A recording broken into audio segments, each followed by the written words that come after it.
days of long ago, created by the cosmic legends of the universe.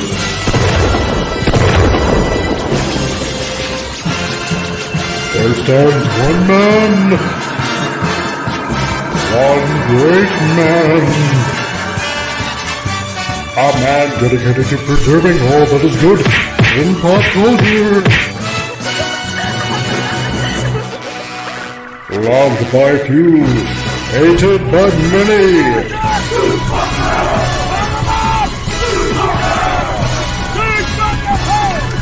Alone in his fortress of awesomeness, he battles fearlessly against the wolves, the evil, the unjust.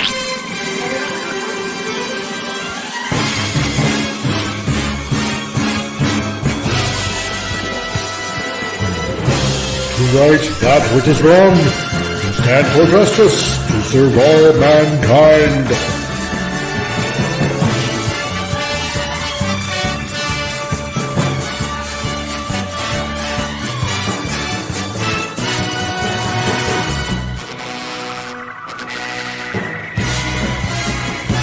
He is the one, the only, the comic Relief Crusader.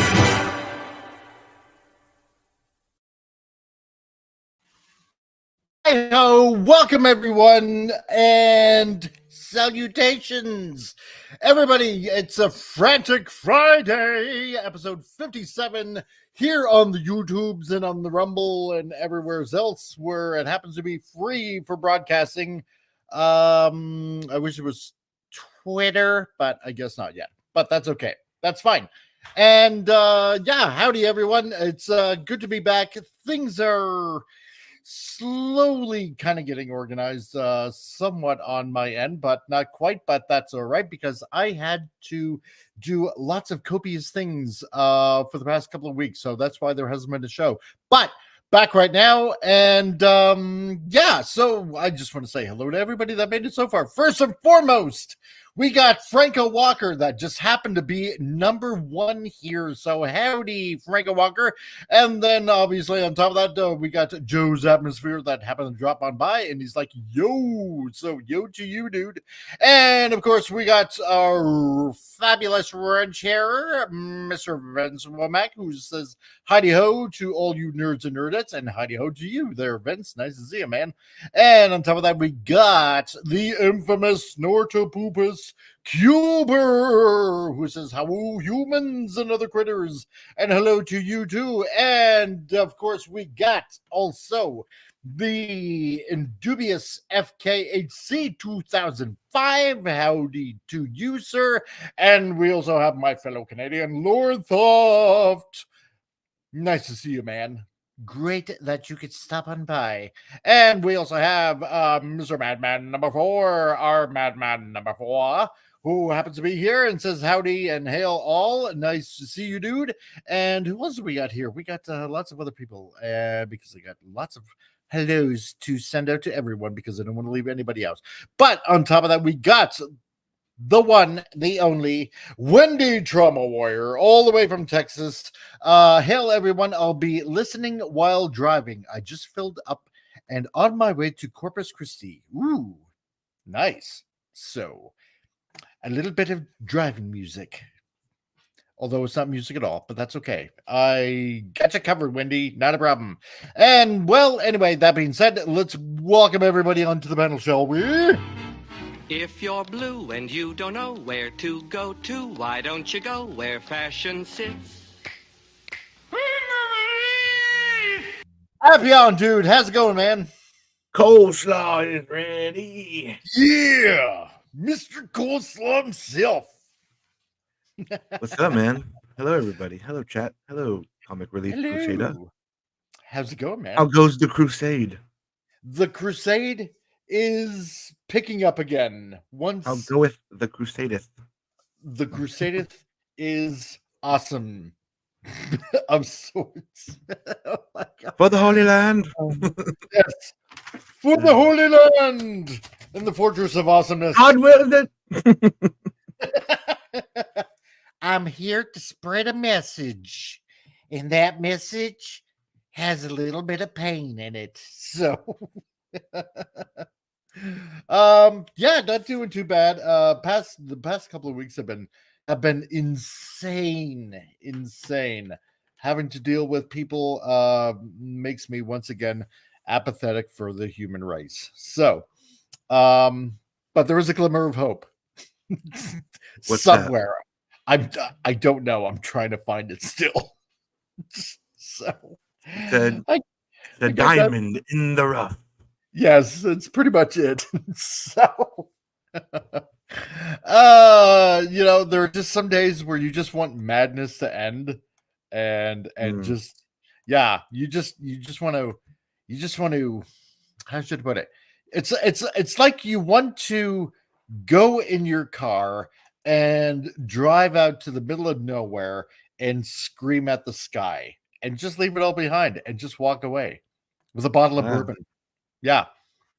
Just So, shut up and drive. Isn't that a song? yeah. It's, Uh, it's pretty much it, but yeah, no, everybody gets those feelings. Want to scream uh, into a pillow. yeah, that's pretty much it, but no, What'd the it's pillow ever do to you? yeah, I know. Well, I got 3, so I need extra comfort when I sleep. So, I've been watching Superman and Lois, the final season of that. It's oh actually yeah. pretty good. Actually Hmm. pretty good television. I only saw like the first season, and then I kind of dropped it. And I think it's like season 4 now, right? Yeah, It's it's gonna the be final released. season because James Gunn's like ending it for his Yeah, DC Superman legacy and stuff. yeah. It's kind of a shame, because I heard it's like actually like really good. It's not bad. You know? It's pretty decent for a CW show. It's Yeah. kind of like the era when I'm not gonna say like when it was at its best, but it's kind of like that. And Matt, I don't like people to begin with. Does that count? Yes, it does. So totally counts. 100%. I don't like you, and my friend doesn't like you either. We don't like you. Mhm. Let's see. I gone through Tomb Raider, went through that, Oh, the and Netflix show? yeah, the Netflix. I've been meaning to watch it. Yeah, it's. I'm not going to say it's bad, but I'm not going to say it's good. It's kind of mid, aside from the fact that Lara Croft looks. I don't know. It's really weird. Like they must have switched up the animators at some point, where on a few scenes she looks thin, feminine, and then there are other scenes where she looks like totally beefy and kind of butch. Mm. I don't want to say beefy because that means like really muscular, right? Like Macho Yeah. Man kind of thing. But like a little beefy for a woman, like a little bit too much extra muscle. And I don't know. Beefcake. Yeah, that's it's pretty much it. Beefcake.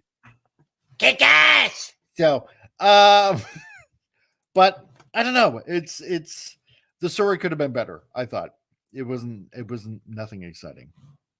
I thought, but that's me. So, let's see what else I've been watching. I know there's been other stuff, but it's like nothing really that super exciting. I don't know. Really weird. So, I've just been watching a lot of older television. I don't know, Space 1999 and The Outer Limits. Yeah, it's kind of like my throwback kind of viewing. If I'm like stupidly, utterly bored, I'll go watch like really old stuff.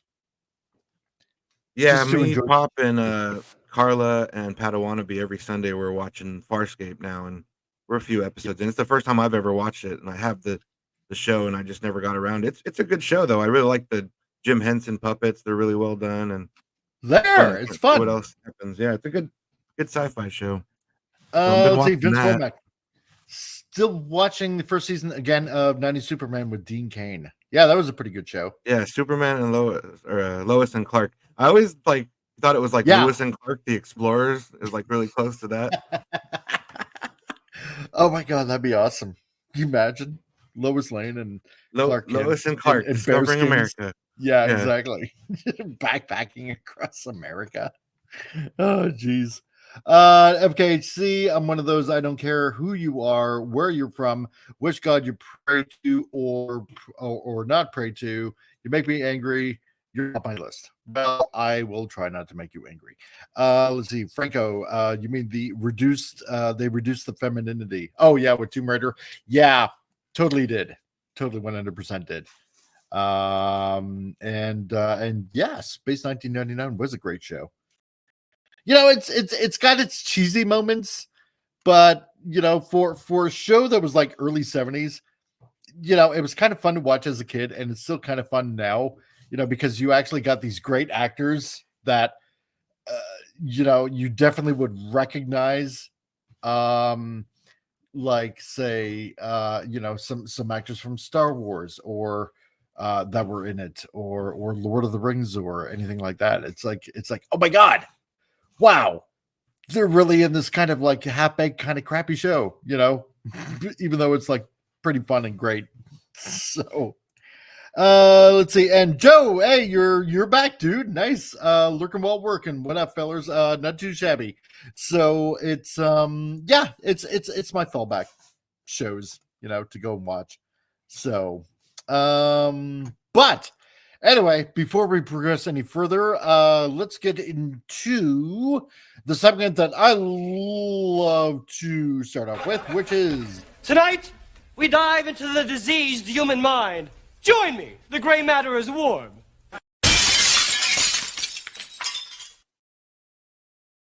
okay. Stupid I like news. that new intro. I know it's a nice intro, isn't Nice it? addition. I only worked half-ass for that. Well, we got this from People Magazine. Yoga teacher Jessamy Stanley believes white supremacy has polluted yoga, and now it's time to talk about it. So that's the yoga teacher right there. That's the yoga teacher right there. And yeah, and apparently yoga, which comes from, you know, the far reaches of East India, apparently she thinks that white people have polluted yoga. I don't know how, but Franco Walker has it right. Holy crap, what's that? Yeah. That's a yoga teacher. So, White. oh my god. Now, I'm not really into yoga, but I did it in yeah, Grand because- Theft Auto 5. It was fun in that game. oh yeah, Yeah, it's funny really? in You that do game. yoga in Grand Theft Auto? Yeah. I had no In idea. Grand Theft Auto 5, like Michael's wife is like banging the yoga instructor, and like you catch them in there and stuff. Yeah. And but there's a part where you do like a yoga mini game, and you're doing like the warrior pose, and then they have you doing all the poses and shit. Really? You can do half the poses though. That's the thing. Like yoga requires balance and like and shit. Like I don't know. Maybe it's for better Do aiming. like I don't sitting know. dog or something. Oh my I don't know what god. pose. Sitting walrus. Yeah. It's sounding more and more like kung fu. I don't know. It's like let me get into Kung my Fu Panda. Maybe. yeah, you're right. Yeah, and she looks like a kung fu panda. Let's see. Sort of poopus. Yeah, I bet she can't tuck those ham-sized legs behind her ears. I'm betting she can't either. My God. And Vince, yeah, because yoga was totally a black thing. Yeah, exactly right. So that's true. It's like, okay, first of all, yoga is an Eastern religion. Okay, comes from the far reaches of India, and it's you know, and the positions that they do, that's actually, believe it or not, part of the religion. But you know, a lot of people, I suppose, when it came to like, you know, late 60s, early 70s and whatnot, they took the pose aspect of it and essentially made it a type of exercise. But it is actually religion, believe it or not. You know, if you line your spine up in a certain way, then you may reach nirvana and perfect clarity and stuff like that. So, you know, it's spread around, and tons of people have been doing it. but this has nothing to do with white supremacy. No, I just feel bad that like she let that picture get out. Like if I took a picture looking like that, I'm not putting it on the fucking internet. No, I All wouldn't that, either. that's Oh too my much god. flesh exposed. It's Gross. It's like that's why Shrimp Poopus has it right. There's no way she can get those legs behind her ears. No, there's no way. So let's see. Vince Mom, I'm totally not Indian. Oh, right. Being Indian means you're also back. Yeah, that's right. Well, because you guys just had a happy Indigenous Day. So but just as long as the color matches, right? Exactly. God.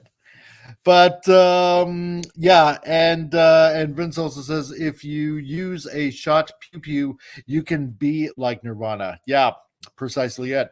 So yeah, so Jessamine, for some odd reason, I don't know Their how parents she couldn't figures decide to name her Jasmine or Jessica, so they just like said, "Fuck it, we'll just combine the name." Yeah, but oh my god. Apparently white people cannot enjoy anything. So yeah, well, just because you just happened to roll out of the donut shop and decided to get into yoga, there were too many white people for you? Were you feeling threatened in some way? I still don't get this. So can white people like not enjoy anything without somebody bitching and complaining about it, let alone yoga? I don't know. Yeah. I really don't know. But okay, so yeah, there was that. So apparently white people show your solidarity and don't do yoga. Apparently you've all polluted it now. You should all be ashamed of yourselves. Let's see what also in stupid news. Well, yeah, I didn't quite cover this because I thought, well, everybody else is going to cover it anyway, but it's stupid enough as it is anyway. So from the Daily Mail, yeah, apparently Star Wars unveils its first look at its first trans woman stormtrooper called Sister with armor in the color of the transgender flag. Of course, because why not? God, this is so dumb. It's so dumb on so many levels, Yeah, I guess they forgot what the stormtroopers do. I mean, yeah, they're not good apparently. guys. Oh, so are they saying that trans people will go out and pew pew people all over the place? Is that what Well, they're I implying? mean, I think it's that, they could be evil too. Everybody could be a fucking piece of shit stormtrooper. Oh, great. You too can go out and oppress a galaxy. Well, it's not like they haven't We been don't want to oppressing leave you other people out. anyway. No, exactly. I mean, that's the thing. If she's a clone, then the defective clone, then like Oh my that's another God. stupid thing about this. Like the Yes. only way she could exist is that she's a defect. Yes. You can't. If you're gonna make her a clone, then you have a fucking Star Wars universe with aliens and thousands of different planets. You could just make a trans character. You don't have to make her a That's fucking right. clone. And hey, Stupid. Hojo, you just showed up at the right time. So what you're saying is by making her a clone, you're calling her a defective, and you're saying that she has the right to be just as evil as every other clone. Like, what the fuck? So she should have been in the Bad Batch, I guess. That's what that's what people were saying. Like, that would have been a perfect time to introduce this character. Yes, that's part of the Bad Batch. Oh my gosh. But then you can't call her defective. Well, you are by making this character what you're making this character. You're calling that person a defective clone. You don't realize that, like, when you're making this character. Yeah, so I don't get that. No, it's absolutely stupid. And also, hello, Canadian Spider-Man. Nice to see you, buddy. Great that you're here, dude. And yeah, by it breaks canon because for the most part, I believe it was even mentioned like in Clone Wars that any basically defect embryos or defect genetics were essentially disposed of, right? Except for the Bad Batch for some odd reason. But it's like, so what? We're just it's like so the Caminans, the people of Camino have like QC problems apparently now, and they're letting defects through. It's like you're letting bad merchandise get out, basically, right? Because these clones were purchased. Is this So character these are supposed like to be a what? clone or a Yeah. stormtrooper after the clones when the So- Empire started conscripting so- people? Exactly. And so these are cheap Chinese knockoffs, basically. And Pop Culture Republic, you made it, dude. Hello. Yes. Hello. Yep. Yeah. I That's saw up, what story you were on, and I had to adjust my icon accordingly. Ah, there we go. Archie Bunker, because I just can't relate. Because I don't know.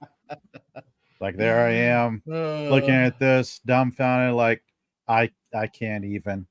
No, you can't. No. That's okay. Oh my god. But Friggin' Walker, yeah, the quality control has really dropped off with the clones. Yeah, they totally 100% have. Vince Womack, okay, they did keep one defective clone that did maintenance on Camino. Yeah, that's true. So Hunchy the Humpback is what I like to call him. Hojo, Yeah, he looked like holy Quasimodo. shite. Yeah, he did. Disney Star Wars just parodied themselves and they don't even know it. Yeah, I know, right? Totally 100% parodied themselves. Like, God. But I'm just glad that everybody is essentially having fun with this. So, and ridiculing these people. Oh, that's right. And the person that created this is a voter for Biden Harris too, on top of that. So, and apparently, I'm shocked. I believe I saw. No, get out of yeah, and go figure, right? here. And apparently, I think I saw in a tweet somewhere is that he happens to be in trouble with the law. Ooh, go figure that one out. Real Weight Nation Gaming, how's it going, man? Nice to see you.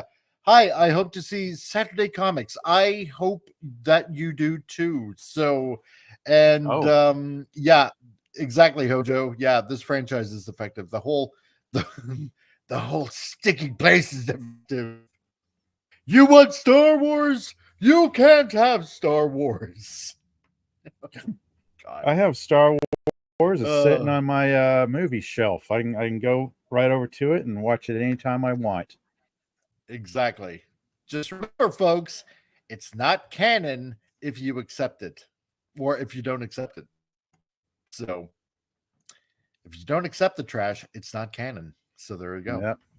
I mean, But it doesn't really matter speaking of anyways. Like canon- that character was created after the Clone Wars is done. Like there's nothing Yeah. you could pop that character in, but it's like all that shit's already been told, so you're a little fucking late to the party. So it doesn't really matter. Yeah. Very, that very character late. can't affect anything. Everything's already No. been written and done already. So That's right. it's like that pointless time to introduce this character, but okay, have it. You can be a clone. Go be a little clone. Run around. The Clone War's over, but you go be a clone. Yeah, exactly. Oh my gosh. Have Late they to the party all explained the the time. dreadlocks? Yeah, that's culturally appropriating too. So Yeah, you're taking away is from the there Caribbean like cultures. genetic tendency in the clone DNA for dreadlocks? Dreadlocks. Yeah, man. They added a little bit of spice in there, man. They Uh-huh. added the dreadlocks to the party. So Well, I mean, you just Don't you get your know? long hair and you don't wash it. I mean, let it go into Well, knots. that's And true. most people's hair could become I- dreadlocks. Yeah. I don't know. I don't know. How do you think But it gets that way? Yeah, exactly. Just But walk Pop- away. Think if people are born with Walk dreadlocks? away. Walk away. Jack Sparrow had to earn. Just Go like look 30 at it years and walk walking his away. Yeah, just what I'm doing now. Walking away. It's the hair. It's the way it comes out, you know. So That'd be But painful. but yeah, Pop, I'm so glad you're here because you'll remember this anime, which is the first news article up to bid.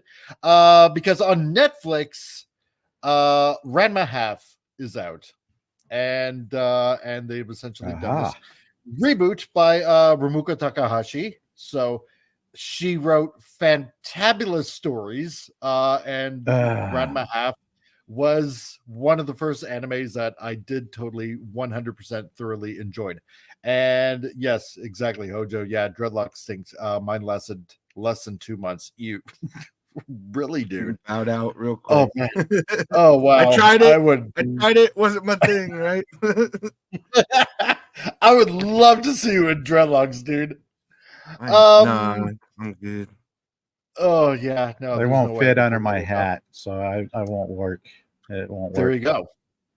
But this is from Banding into Comics, and I knew this was going to happen. Western activists excited over the that Netflix's Ranma Half reboot will crack the egg, a new generation of transgender people. And yes, and Pops is definitely Archie Bunker. So Yeah, that's right. I'm starting to feel like it every day. he's our Archie Bunker. Ah. So yeah, so somehow I knew that as soon as this was going to come out, that all these stupid transgender people were going to be coming out and saying and claiming or trying to claim Ranma Half as part of their little movement. Now, and Pops, I'm looking at you, and it was a hello to Joe Dog. What's up? You made it in the nick of time. Seeing how you're new here, and welcome to the channel. So we're talking about all the kind of stuff, pop culture, and Canadian Spider-Man. Who knew Archie Bunker was right? Yeah, exactly right.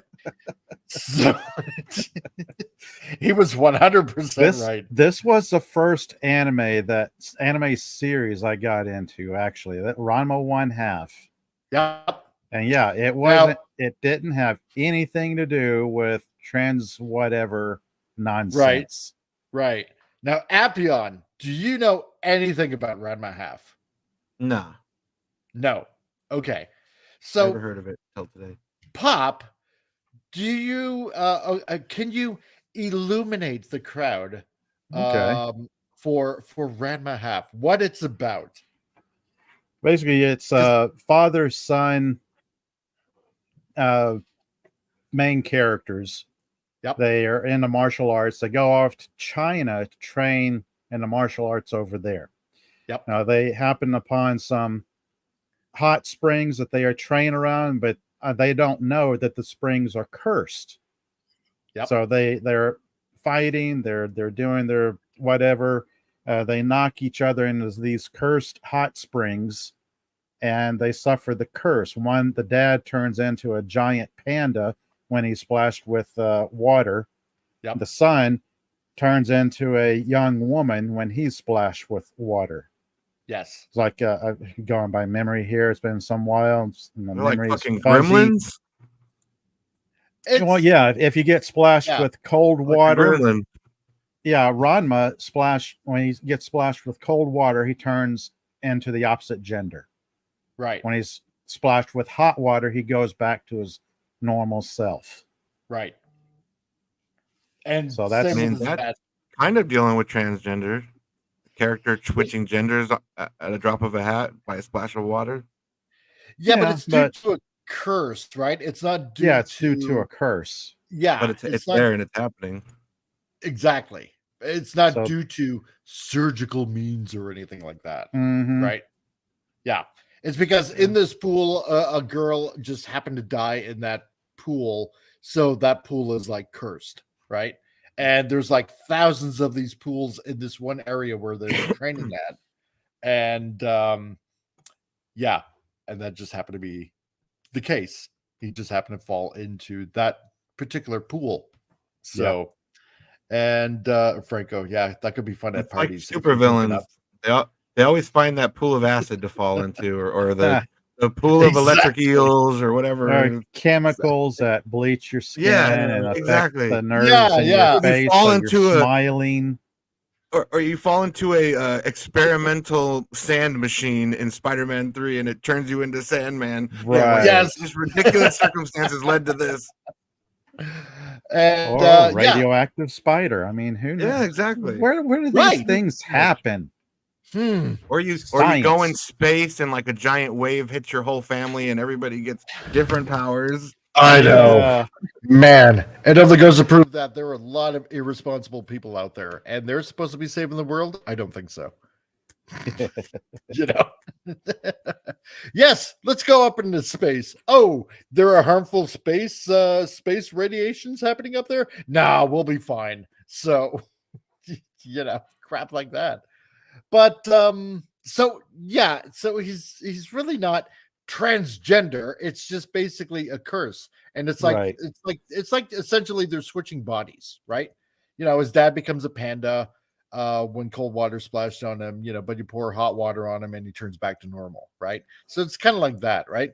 But of course, transgender people are just wanting to latch onto this like gangbusters, and it's unbelievable. It's sad, really.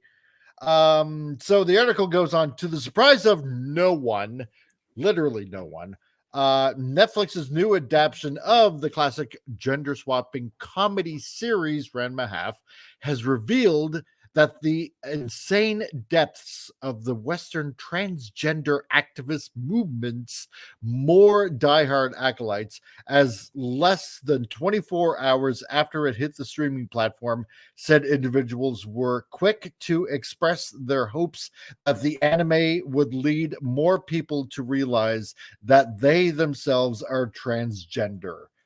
I mean, yeah, perfect thing Of to latch course. onto when it's called the classic gender swapping comedy series. Classic Yeah, gender swapping, like in your title of what you're about, this is I what they would know. latch onto. I mean, it makes sense All you really had to say is, "Hey, for that Netflix anyway. has this new anime adaptation," and it goes Yeah. downhill from there. It pretty much does. And they leave so much of it. Like there's only what, 2 or 3 episodes out Unless you're now? One Piece. Unless you're One Oh, Piece. yeah. Yeah, that's true. Oh, dude, if they made this live action, oh, Oh, Avatar wasn't bad no. either, actually. When I watched it yeah. with Padawannabe, Avatar was okay. There, It wasn't too Netflix. bad.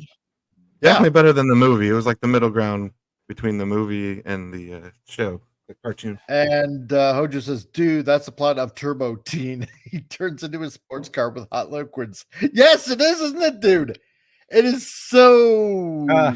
so that. Oh my god, I remember that. Chuck Xavier, trans Crusader is back. Sure, I guess, you know. But yeah, it's it's not, he's not trans in that sense. It's No. basically a body swap, right? That's all that it is.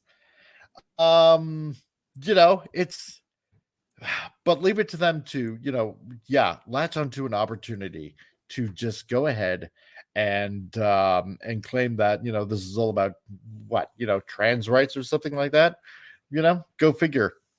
But yeah, Charles Xavier, never miss an opportunity to hate on trans. No, it's not to hate on trans, but well, if you want to take it as such. So yeah, it's an allegory for stupidity. Right.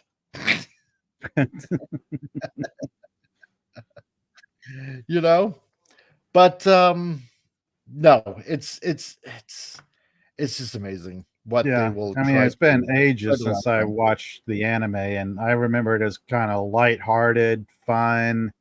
Yeah. The father-son move back to their home. The father meets up with one of his old friends, and they decide to, well, I have my son here, and you have a daughter. Let's put them in an arranged marriage or whatever. And it's like teen drama and two kids getting to know one another, if they want to go through with the marriage or not, that sort of thing. So Yeah. it's got different subplots all the way through it, plus a Yeah. healthy dose of comedy, situation comedy, things like Yeah. that. A lot of fighting scenes, of course. See, plus on top of that, he doesn't really like the fact that he does turn into, you know, a girl. You know, really. Mhm. You know, Yeah, it's a curse. It's an inconvenience to him to exactly. have to worry about being splashed by cold water, and all of a sudden you're Yeah. instantly turned from a guy to a girl. It's like, Well, yeah. It's How do you like, take a shower? hot shower. Well, that's also covered in the first episode too. So Yeah. Hot water yeah, turns him back to a guy. exactly. Vince Womack, but still totally fictitious. First time he turns into a girl, she would have been busy in their room for a long time. Oh my god. I know where you're going with that. Yeah, I think the anime Let's is not be naughty. PG rated. Well, yeah, right. Because Yeah. it's also supposed to be like a romance on top of that, and Mhm. because she's like you said, Pop, she's engaged to Akane, and Yep. he's having to navigate life with also being cursed with having a girl body whenever she gets cold water splashed on her. And yeah, look, Chuck, it's not a personal vendetta, really.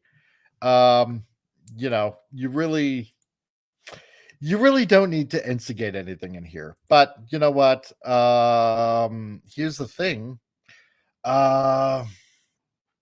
If you don't like it, you can not be part of the conversation. That's fine, or we know what it's all about anyway. So, and on top of that, you'll be just removed. How about that? It's all right because we know you're Teague anyway, and just looking to instigate, trouble. So anyway, on with the article, or as Canadian Spider-Man puts it, why do they keep putting trans crap in mainstream media when the real numbers of actual trans people are a tiny, tiny fraction of the population? I'm not including all the attention-seeking fake trans. Well, because it's pushing a certain narrative that they need to have pushed. They need something to cling on to, because anything that they create, it doesn't work. So, that's why. That's basically it. So now this manga, like Pop had mentioned earlier, it's adapted from Rumiko Takahashi's iconic manga of the same name. Ranma Half centers around the 16-year-old Ranma Sabutome, a fledgling anything goes type of martial artists, which is actually, the name of their martial arts, anything goes martial arts. So, as part of his training, his father Genma takes him to China, where they proceed to test their skills on the cursed Jusyenko training ground, which is the place where all these pools are. Right? Its terrain is full of cursed springs that will transform a person into whatever creature fell into it and drowned. Right? So and this is the scene where they do their training, and it's funny. It's just hilarious. So, and Joe Dog, all right, guys, I got to get ready for Friday Night Tights. I'll see you later. Hey, no problem, Joe Dog. Hey, if you want, hit the like and subscribe button if you're new here. And nice to see you guys. All of you that happen to be by from the Neuronic fan page. That's where I'm thinking that you came from. So nice to see you, dude. Great that you're here. Thanks a lot. And have fun over there. So yeah, so this is where they do their training. So you got characters later on, Ryoga, who transforms into this little potbelly pig, and then you have Shampoo that comes later on that just seems to be infatuated with Ranma. She turns into a cat, I believe. It's There's Ryoga Hibiki, who turns into a little pig when he's splashed with water. He's like eternally lost all the time. Yeah, he's got this major grudge against Ranma, so he's always trying to get into a fight with Ranma, like, you will fight me now. Yeah. And he has the world's worst sense of direction. I love that part. Consistently lost all the time. Oh my god. But so during their sparring match, Genma falls into the and they have to include all the Chinese names in this. Shan Maui Chuan, the cursed spring of the drowned panda, and Ranma into the Nyanyu Chan the spring of the drowned girl, right? So as a result, now when Ranma and Genma are doused in cold water, they respectfully transform into a cute girl and a giant panda, with hot water turning it back into their original forms, right? So that's the way the story goes. The only thing I'm going to say about the Netflix series as opposed to the original series, I'm going to say this first of all. If you have maybe one of those Roku units, if you have Tubi, watch the original series on Tubi, okay? Because the Netflix series, they leave out a few things here and there.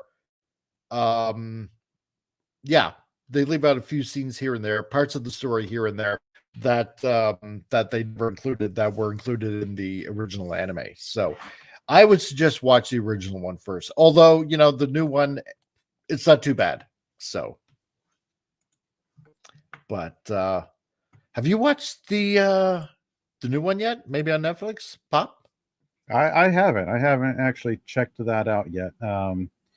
Oh, okay. I'm hesitant when it comes to remakes because of what they leave out or what they modernize, or pretty much like Avatar: The Last Airbender when they made the live action. It's like, oh, we got to change some of the problematic story points. So like we get to correct Sokka, and I was like, well, there's nothing wrong with this character, and you completely dumped his story arc where he grows and learns from his mistakes. Yeah. So now I may get like you said, watch the original first. Yes. See if you get into it, and then watch the remake if you're so inclined. And yeah, Franco, it is a fun watch. It is totally a fun watch. Let's put it this way. By the time see, because I'm rewatching the old series and I'm watching the new series, right? And let's put it this way. By the time in the original series, you're up around episode 5, I think around 4 or 5. In the new series, like you're already into the second episode. So there's quite a lot of stuff that they've taken out of the new series. Wow. Yeah. Seriously. So that's how much they leave out. And it's like, oh, that is just, you're just shortchanging fans.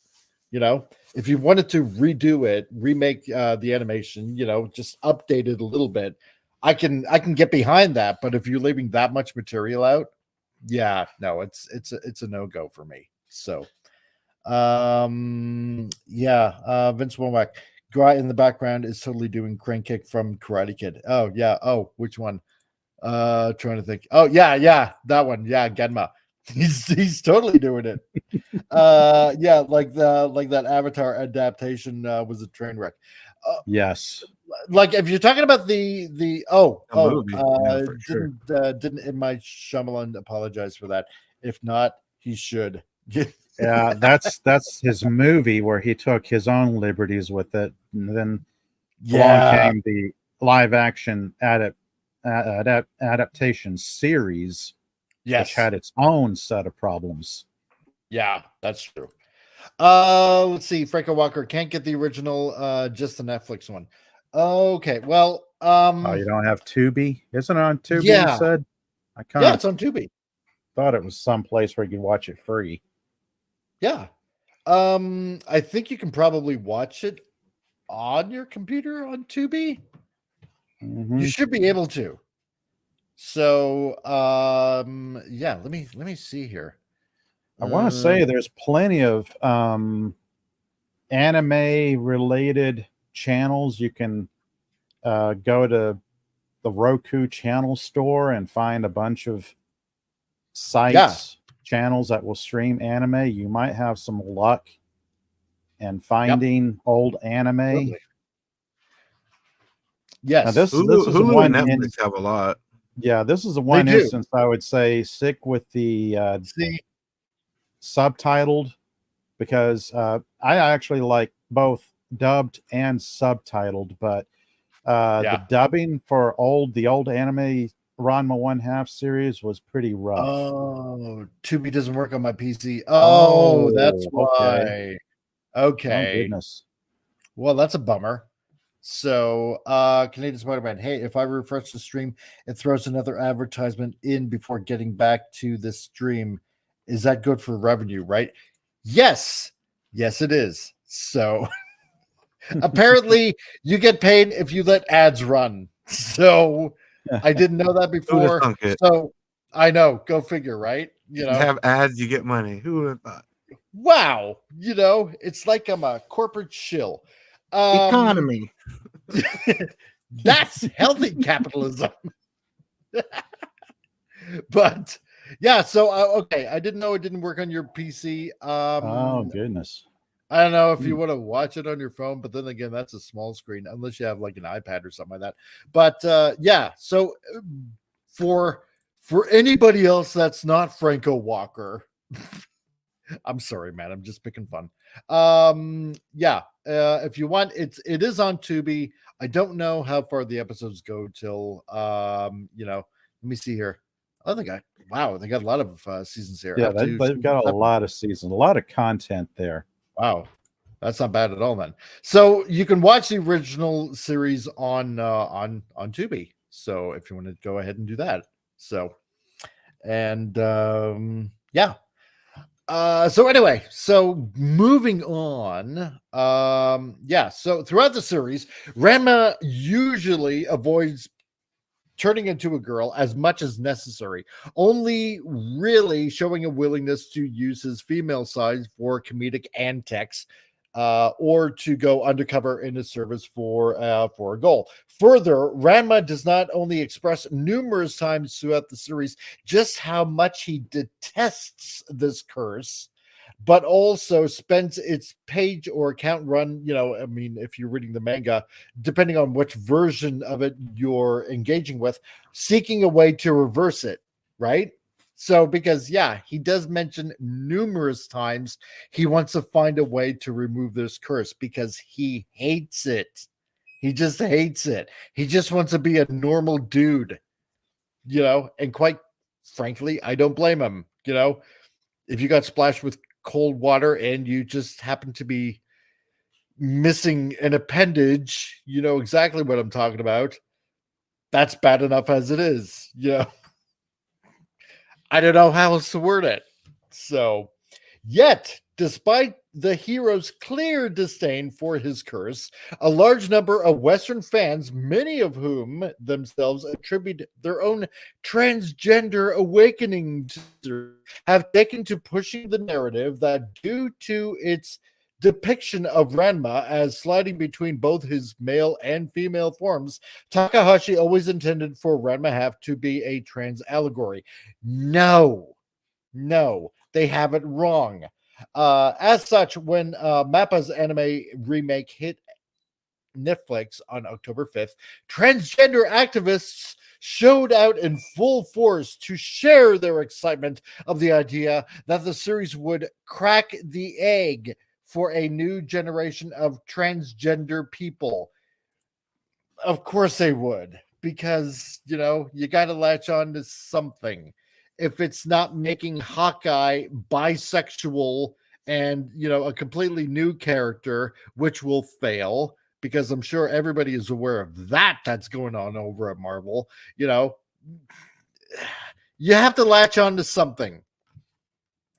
And if the characters that you make fail, you'll find something somewhere out there to latch onto and try to make it your own. But guess what?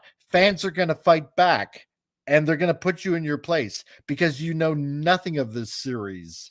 Absolutely nothing. Say, like, for example, Pop and myself. We know what the series is all about. So, it's like they're leeches, just sucking the life out of everything. Yeah. God, if they really want to read into that, I guess there's no stopping. I mean, have fun, I guess. I mean, let people believe what they want to believe. How does that affect you, really? Honest to God, how does it affect you? It doesn't. Yeah, It it doesn't. It's just a movement that continues worming its way through every aspect of society and culture, but Yeah, I don't know. it's not that I'm trying to hate on these people. It's not. It's it's like when they complain about like what we had in stupid news apparently, like this yoga instructor saying that like due to white supremacy it's ruining yoga. It's like, okay, well then the same thing can be worked out in reverse. If you if you're trying to claim some sort of supremacy over this series, then aren't you just making it bad for everyone then? you know, just leave it alone. Just enjoy it for the anime that it is. This quirky anime where a dude's under a curse and he wants to just reverse it. Oh, plus on top of that, he's engaged. Yep. He just wants his normal life back. That's all that it is. But so for those unaware of what the phrase cracking or crack the egg is referring to, eggs are what transgender activists are call individuals. All right. So basically, all you people out there. And yes, I said you people. So usually those who don't fit into gender stereotypes, such as tomboys or feminine men, who they believe are either unaware or in denial of their trans status. Oh yeah, of course. Yes, people don't know who they are. They need to enlighten the other people because they're so enlightened, I guess. And cracking the egg is essentially shorthand for making someone realize that they are transgender, right? So they want to convince you of something that you're totally not aware of, right?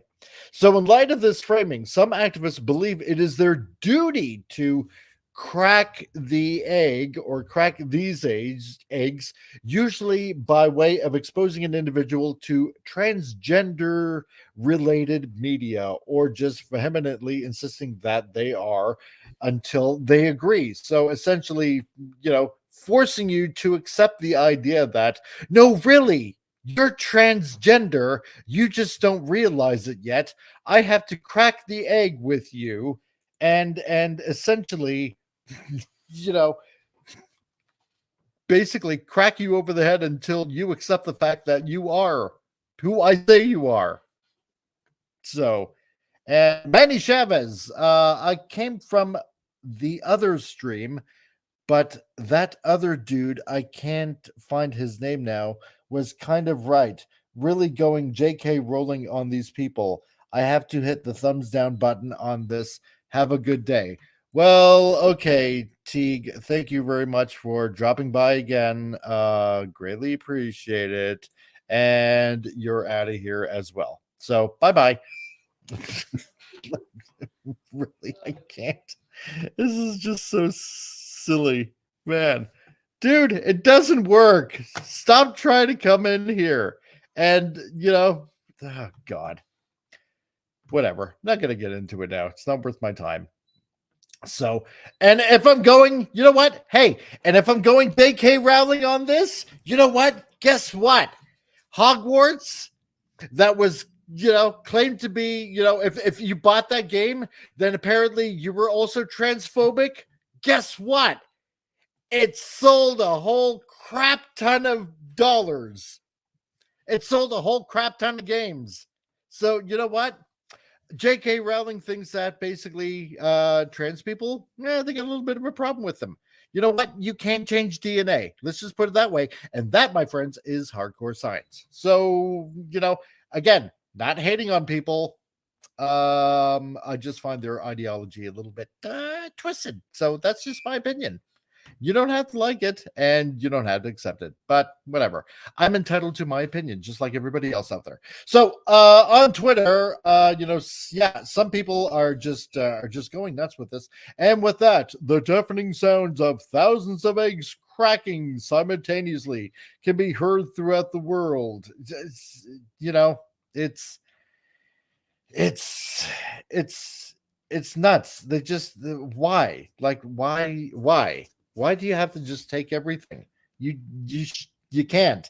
Another person, this gonna crack more eggs than, well, probably the show being piratable in the 2000s. Okay, whatever. You welcome to all the cracked eggs society. Oh, for Pete's sake. You know what? Leave people alone. Just let them be. Stop trying to convince people that there's something that they're not.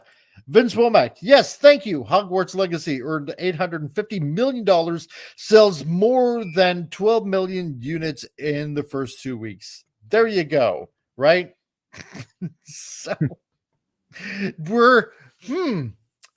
I suppose a lot of people just happen to support J.K. Rowling and her thoughts on the matter. So don't think I can be quite wrong about that. So, and Netflix about to be making omelets.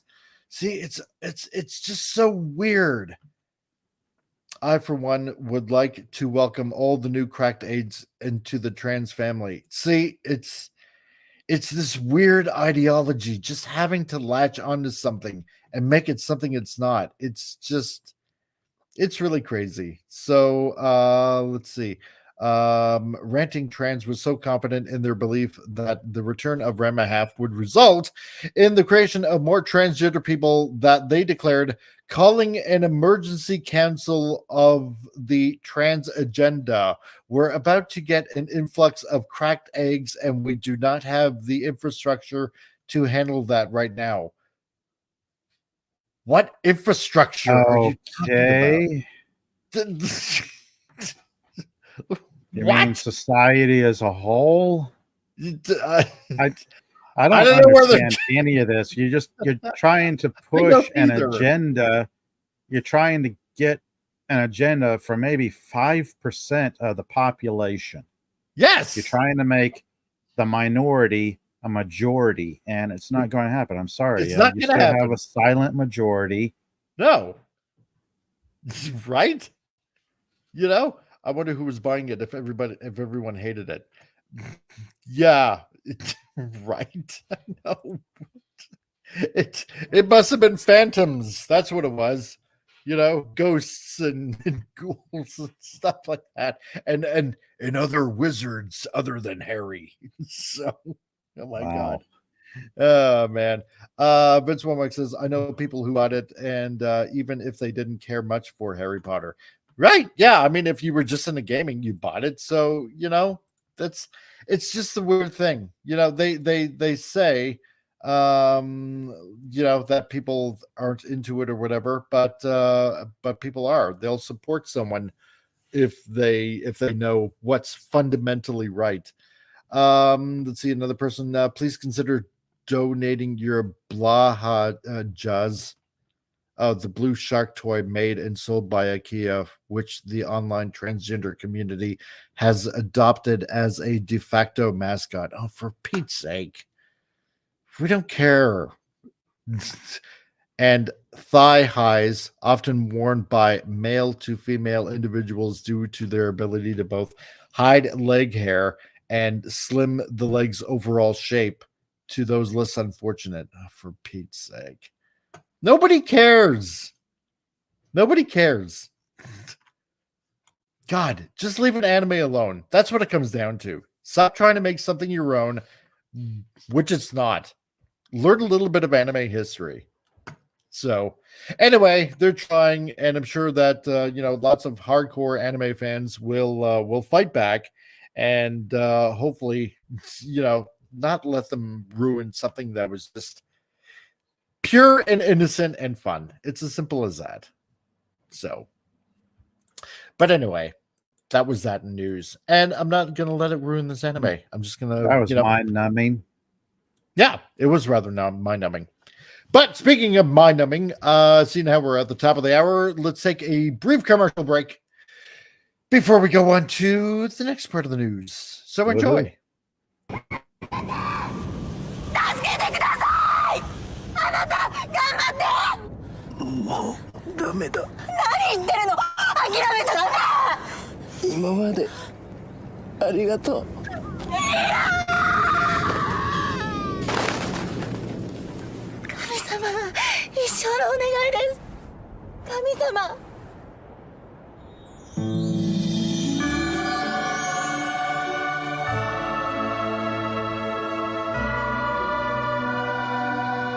そなたの望みを一つだけ叶えてあげよう。助かった。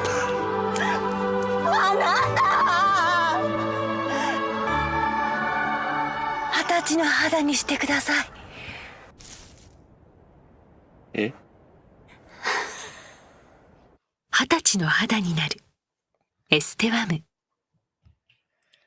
Damn. And like that. Wow. Yeah. That's how I feel betrayed by a community. So there we go. That shows where her priorities were. Yep, exactly. And Vince sums it up quite nicely right there. Yeah. So, see, that's how I feel. I feel like the guy in that commercial, right? It's like you're feeling crushed. Somebody comes along. It's like, no, we can't let this happen to, insert whatever anything you happen to like is, that it's like betrayal. Oh my God. Exactly right. That's right, Franco. Oh man. Oh jeez. But there you go. Brief commercial break. And now on to the next article.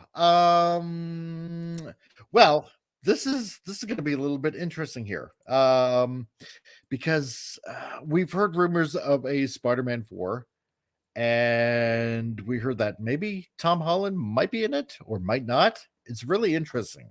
But this current news from Cosmic Book News, Spider-Man 4 script needs work, says Tom Holland, not up to the fans' level yet. I'm kind of liking this. Because if you got somebody like Tom Holland, and I do have to admit, aside from Tobey Maguire, he's probably my next favorite Spider-Man. If he's saying something like, you know what, this next script is it's not up to, like what the fans are expecting. I gotta give a bit to Tom Holland for saying something like that. Yeah. That's pretty good. You know, makes me wonder what storyline they're going to use or butcher. I hope they just swipe out that Zendaya character. I really do. Yeah, that's what I'm hoping. Black Or Cat and then Scorpion, because they set him up already. Yes. I definitely true, has yeah. had Scorpion. Yeah, totally. Vince Womack, yeah, would have been funny if it was a monkey paw situation where she ended up with a freshly skinned 16-year-old corpse. Oh my God. That got dark really quick. That did. Well, it is Halloween season, so that's I think it'd be fun if it was Scorpion and Chameleon, and then maybe Black Cat also. Oh, that'd be cool.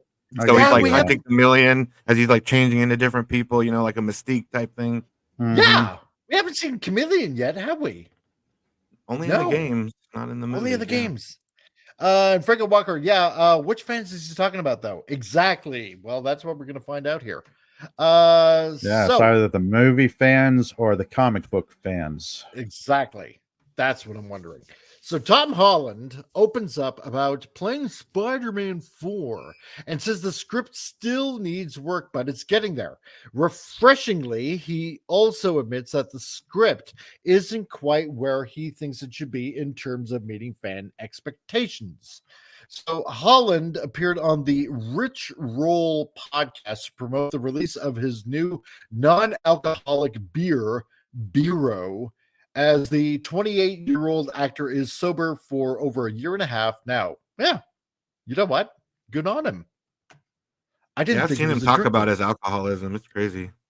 Really? That he had a real problem. Yeah, I I had had no idea. absolutely no idea. No, I didn't. I Yeah. really didn't. Really?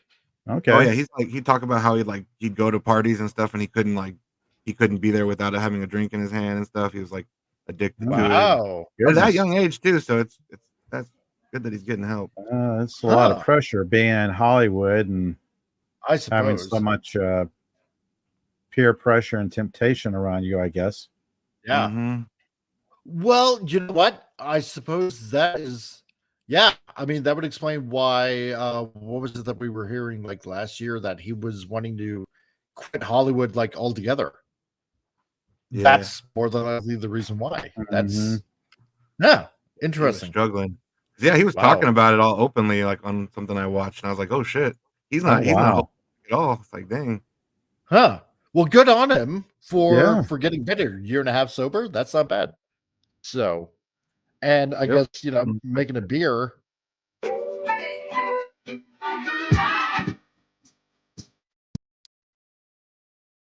Music break.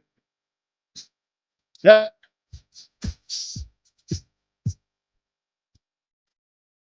Oh, I just don't want you to get copyright dinged for the song if it has it. yeah. You got a phone there. 0. Or you just talk over it like blah blah blah blah blah. Yeah, Okay. exactly. Oh, see, and this I'm- goes with what I was talking about, where he had to have a drink in his hand, so now he's Yeah. making a non-alcoholic so he can still have a drink. I but like that. not get fucked up. Yeah. Well, you know what? I mean, it's a pretty good idea, because if you like the taste of beer like I do, I mean, I don't go out and get pie faced. Let's put it that way. But But I yeah, who don't. wants to go to a bar while everybody's drinking? I'll have a water. It's like, oh god. Yeah, right. Not You fun. know. But I mean, here's kind of a step in the right direction. Yeah, make a non-alcoholic beer. That still tastes like beer. Oh, because Doyle's you don't want or to. whatever. Yeah. Yeah, or as I like to call it, near beer. So, because Yep. Yep. to me, that's what I've always called it, near beer. Why not? Good on him for doing Pretty that, and much, good on yeah. him for being sober. So, let's see. Vince Womack says, I fear they want a multiverse story where they're going to push in Miles Morales or some female Spidey. Yeah, you know what? That wouldn't surprise me because I've been hearing talks here and there about, who would you like to play Miles Morales? So, I wouldn't mind Like Miles from Stranger Morales Things. if they couldn't, if they Yeah. could just figure out what to do with the character. Because from what little I've seen of the comic books, they're trying to put him in everything. It's like, come on, figure out Exactly. how to make a good character out of him. You got Yeah. a good start. Find some way to put him in his own role and grow him as a character. Don't make him another Thor. Don't do this. Don't Right. do that. And John Peterson, yeah, Spider-Gwen is a pretty popular character for a while now. That's true, Yeah, too. Yeah. Well, here's the weird thing, because if he's still planning on exiting Hollywood altogether, but Sony still wants to retain the rights, obviously, to Spider-Man. And if they're thinking of replacing him, yeah, there's only one of two directions that could go, which is, Miles Morales or a Spider-Gwen. Because why not? Everything else is going in that direction. That might be the smart thing to do. But is it really? Or you could have a slightly older Peter Parker. You could do that. Teaching at college, married to Mary Jane, learning how to balance being a college professor and having to balance that with family life and then his superheroing stuff. Yeah. Vince Womack, yeah. Tobey Maguire with old Chris. What's it? The chick from I'm just spacing on her name from the original. Yeah. Original Mary Jane. What was that actress's name? Oh my god. Oh goodness. Yeah, it's blanking. Yeah, on I me as know. well. She wanted more money than him. Yeah. Yeah. Oh, the other Mary Jane. Oh crap! What was her name again?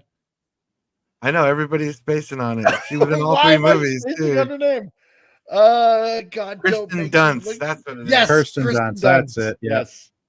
That's Yeah, like right. a movie with her and Toby, like you said, him a professor now. Like that would be fun. Yeah. Like an older Peter Parker, And like in a more change, mentor role.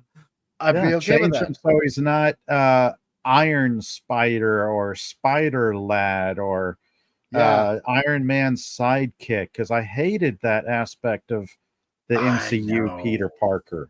I know. That's how you get In Toby his back to own mentor right, Pete he was an to a wise intelligent character. scientist. He was an intelligent kid. He had a Yep. science background. He made his own gadgets. That's why I like No Way Home is like finally Spider-Man had to like do stuff kind of on his own in a way. Like, yeah, he had the other Spider-Man, Yeah. but like he finally Yep. didn't have that baby the car seat that Tony Stark gave. Like, you know what I mean? Like you said, like Yeah. Tony Stark just like gave him the keys to the kingdom, and it was like so much easier of a journey than like even Andrew Garfield had a harder time than him. Yeah. Yes, totally. Vince, don't you want to see the female spider person in the wheelchair? Yes, I do actually. I really honestly do, because I want to see it fail miserably. Like Madam Web. God. You know, And it's Rocco, important hey, to Rocco. somebody. It's important to somebody, just not to me. And I don't Right. want to dunk on them, but yeah, Yeah. No, I get that. it's cool. It's all good. Rocco the Brave says, "Greetings, all. I didn't mind him with Tony Stark in the MCU. They did what he had with Connors and Reed Richards in the comics and did it to Tony in the movies. That's, you know Yeah, what? I Yeah, can see that. I can I can see yes, that. I can so Oh, so totally he see had that Reed parallel. Richards. I didn't even think about that. Yeah, because there Yeah. were quite a few times in the comics, especially earlier on in the comics, where Peter would, frequent Reed Richards. And wasn't he And really good friends with Johnny Storm too? yeah, Spidey Oh and- goodness, I'm trying to fire up those brain cells. I want to say it was Reed Richards who helped him separate himself from the Venom symbiote yeah, the first time. They were able to contain the symbiote until it Yep. escaped. bum bum bum.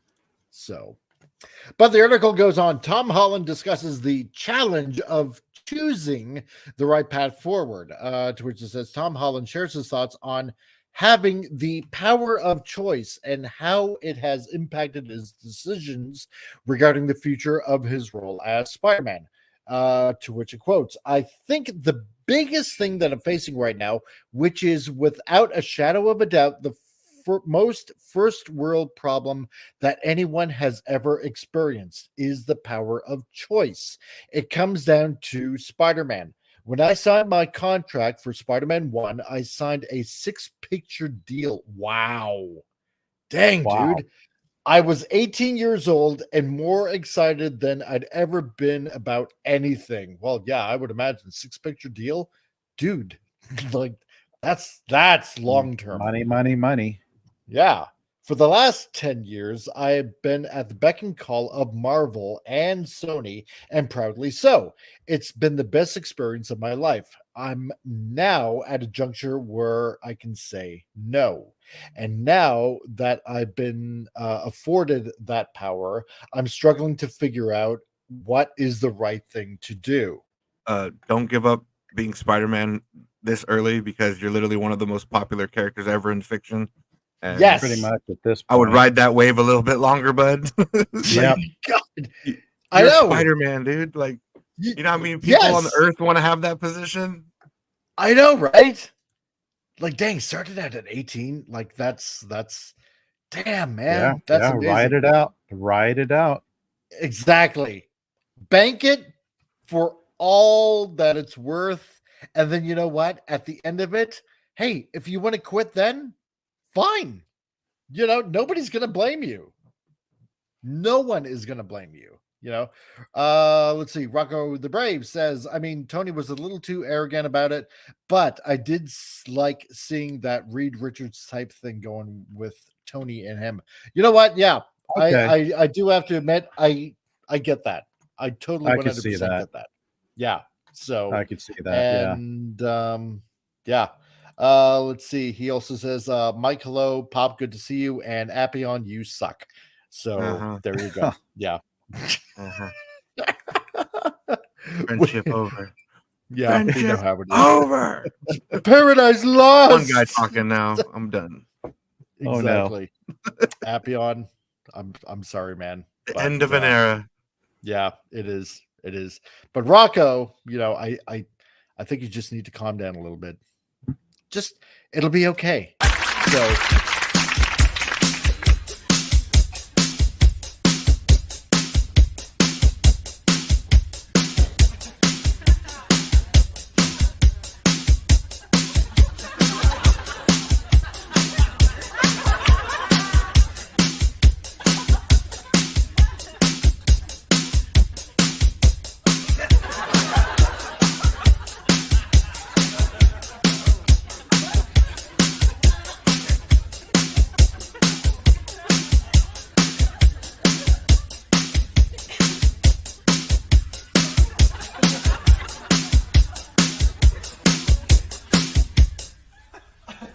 Check it out. there we go. Okay, Rocco. Have you calmed down now? Like, really, have you calmed down? It's okay, Rocco. Appion's still there for you. So you can dig it now. Canadian Spider-Man. Yeah, I would kill for that position, playing an older Spidey. Yeah, it would be awesome, wouldn't it, though? Yeah. You really think about it. I mean, because we only really got that in Into the Spider-Verse when he's like mentoring Miles, but like I would love to see that in live action. Yeah. Is a mentor spider type of thing.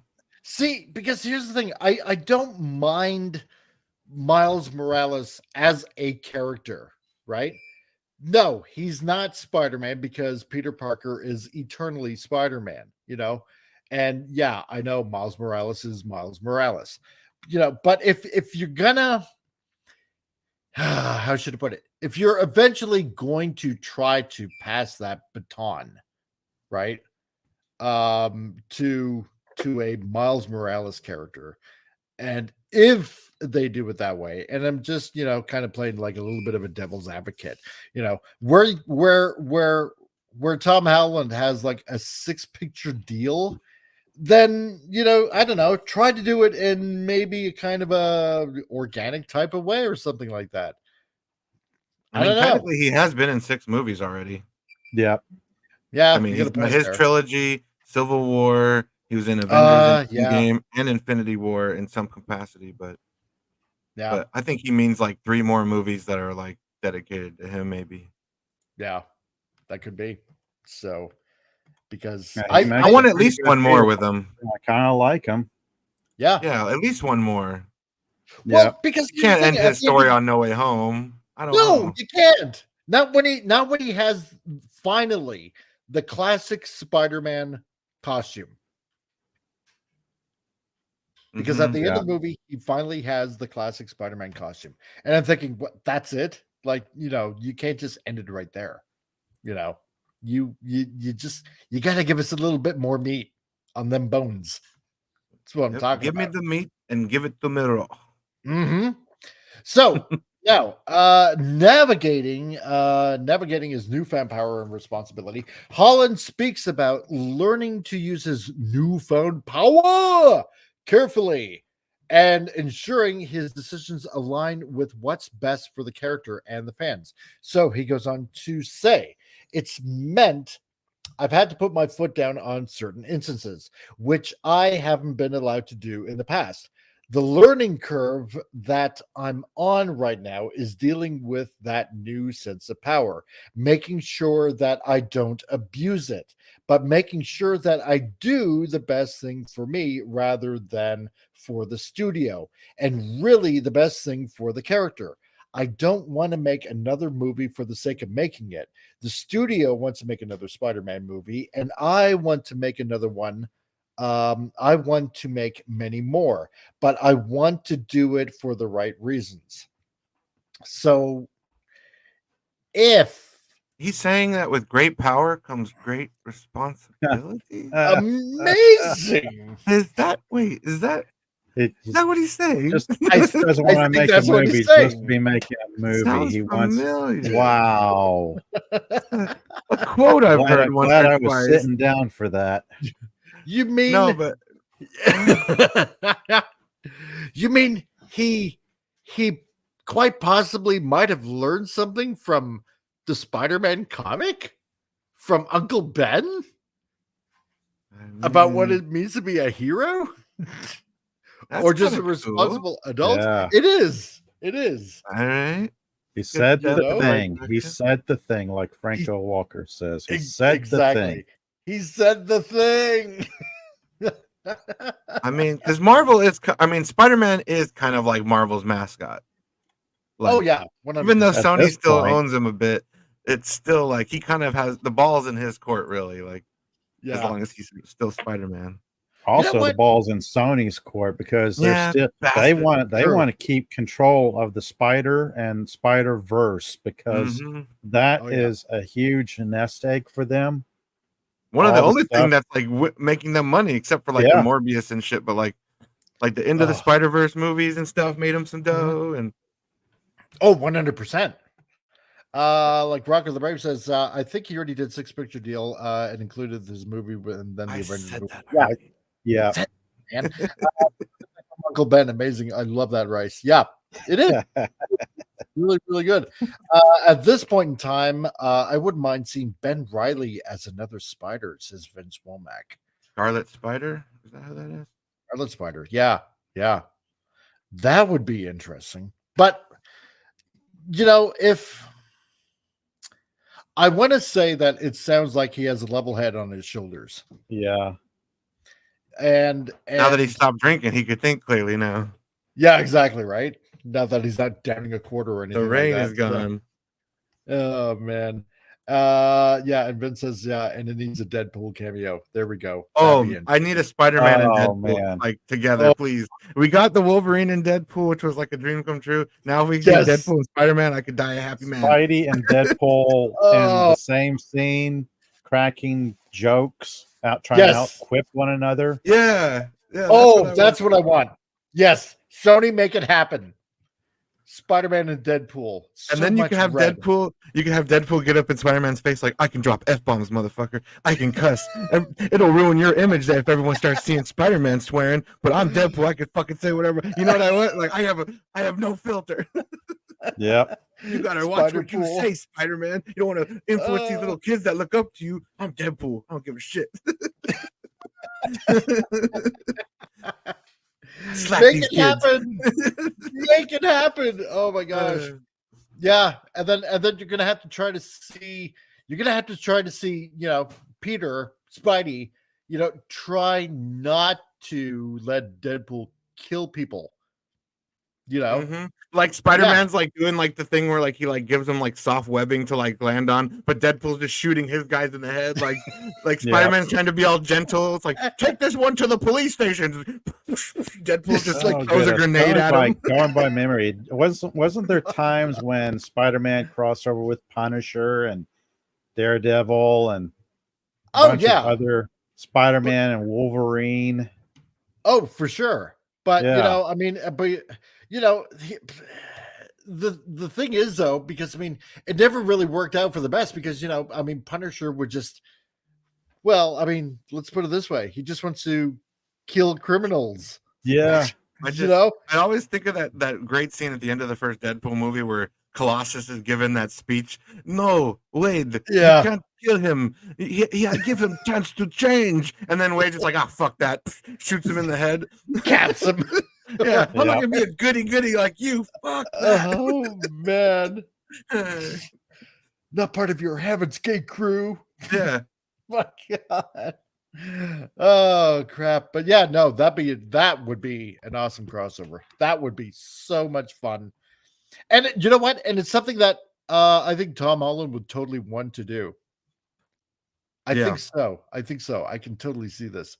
So but then we're reflecting back on this. So, reflecting back, as his early days of Spider-Man and talking with Robert Downey Jr. So as he discusses his early days and the feeling of, being victorious just by landing the role, Holland also says he's been talking to Robert Downey Jr. and knew about RDJ returning as Dr. Doom in the MCU. So, yeah, Well, I it's still kind of don't know what to nice. think about that. I know, right? Like that. It just seems. Why? I know. It just seems such an He odd had move. such a perfect death. Like his character went out with the. You couldn't have done a more perfect exit for a character. I know, right?